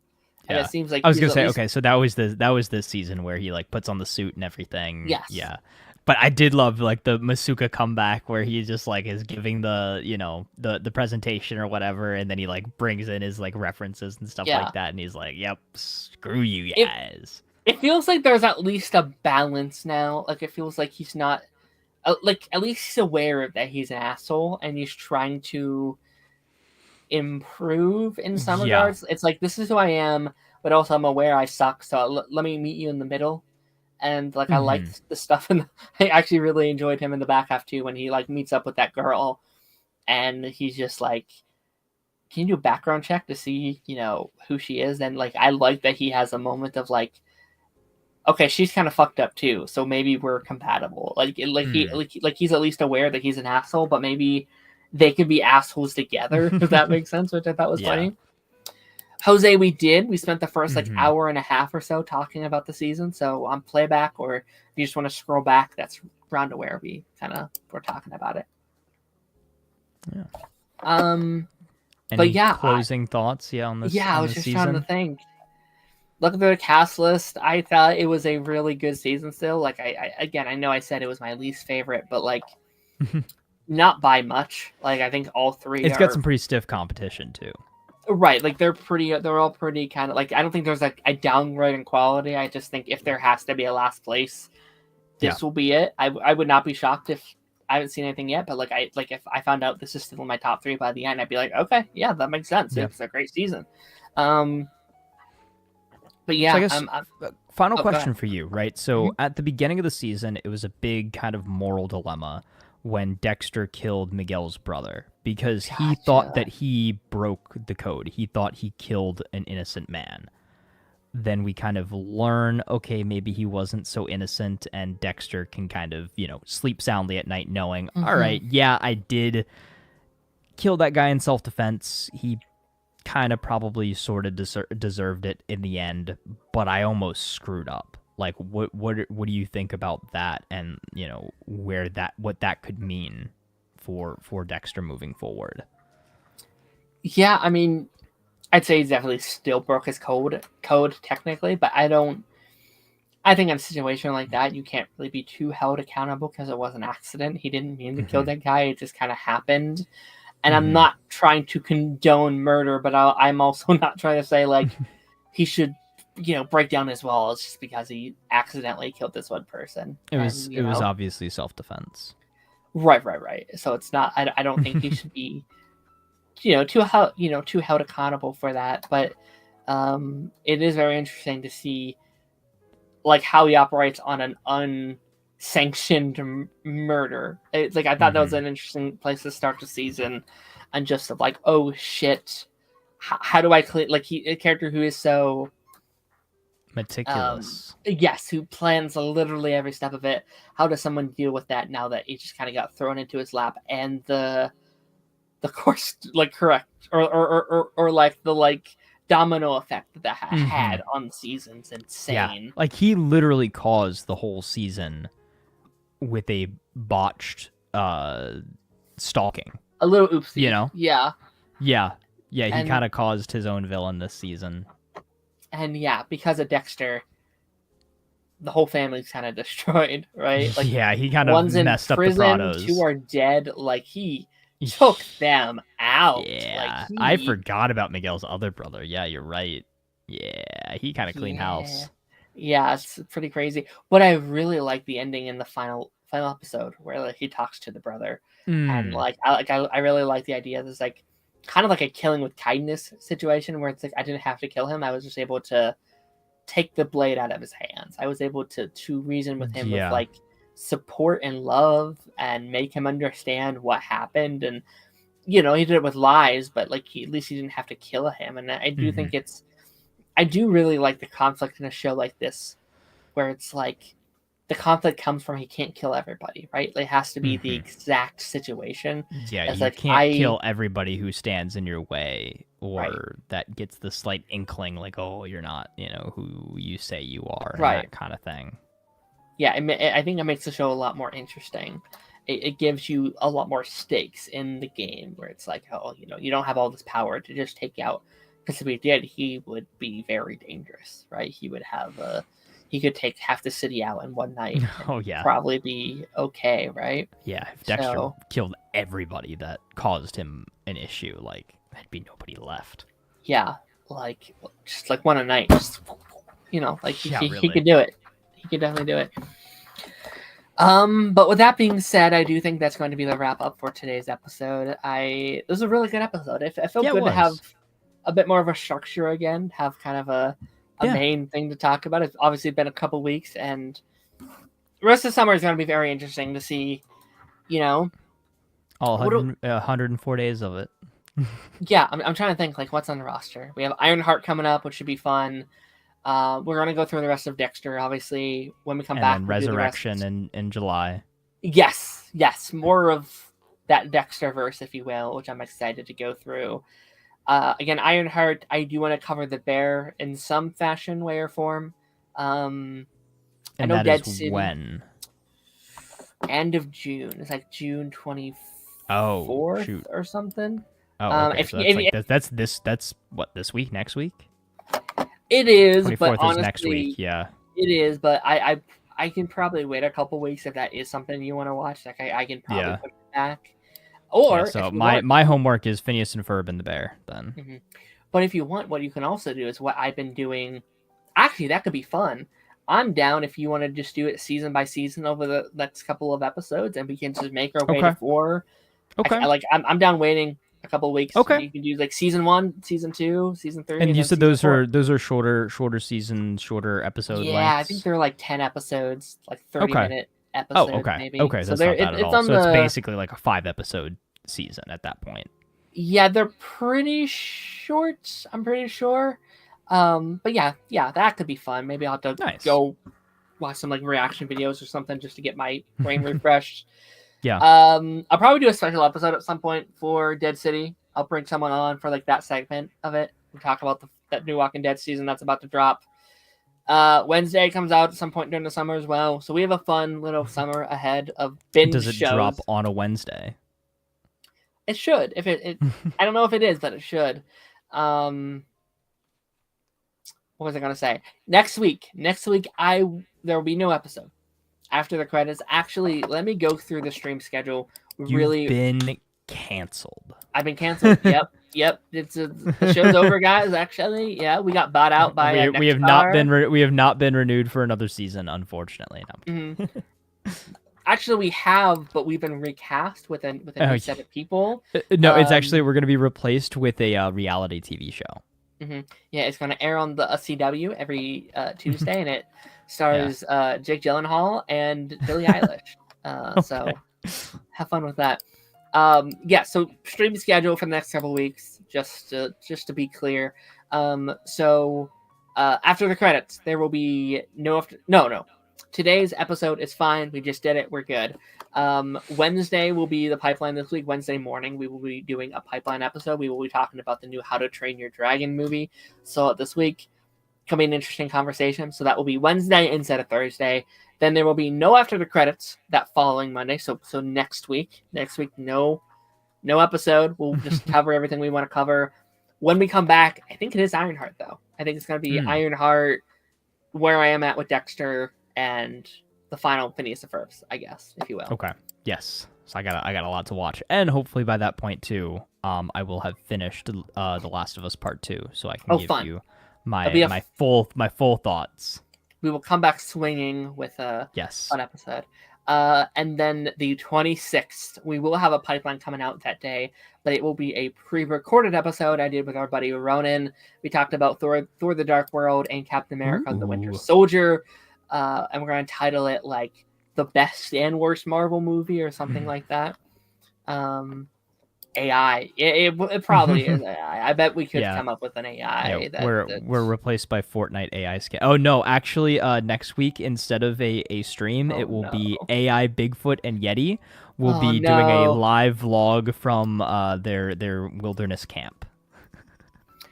What would our AI say? Like what's our like most common speech patterns that you'd be like, oh yeah, they're definitely talking about this. I like Dexter seems obvious. They would choose to talk about Dexter. That makes sense. The algorithm seems pattern. There would be a random Arrowverse reference in there. Yes, for sure. There's a tangent on like. I actually thought about doing like a little Arrowverse topic this week with the whole Supergirl stuff that came out, where she's like, "I might wear the suit again," and people are like, "Oh my gosh!" I was like, "Okay, yeah, it would definitely do that. It would reference." MCU would come up in there. Superman probably come up in there as well. I'd throw a stray at Andor. You would. I haven't finished that, by the way. Neither have I. So I've got that one episode. I don't know. I think I might just leave it. I think I might just not finish it. Same. Not because I dislike it, but because I just have so many.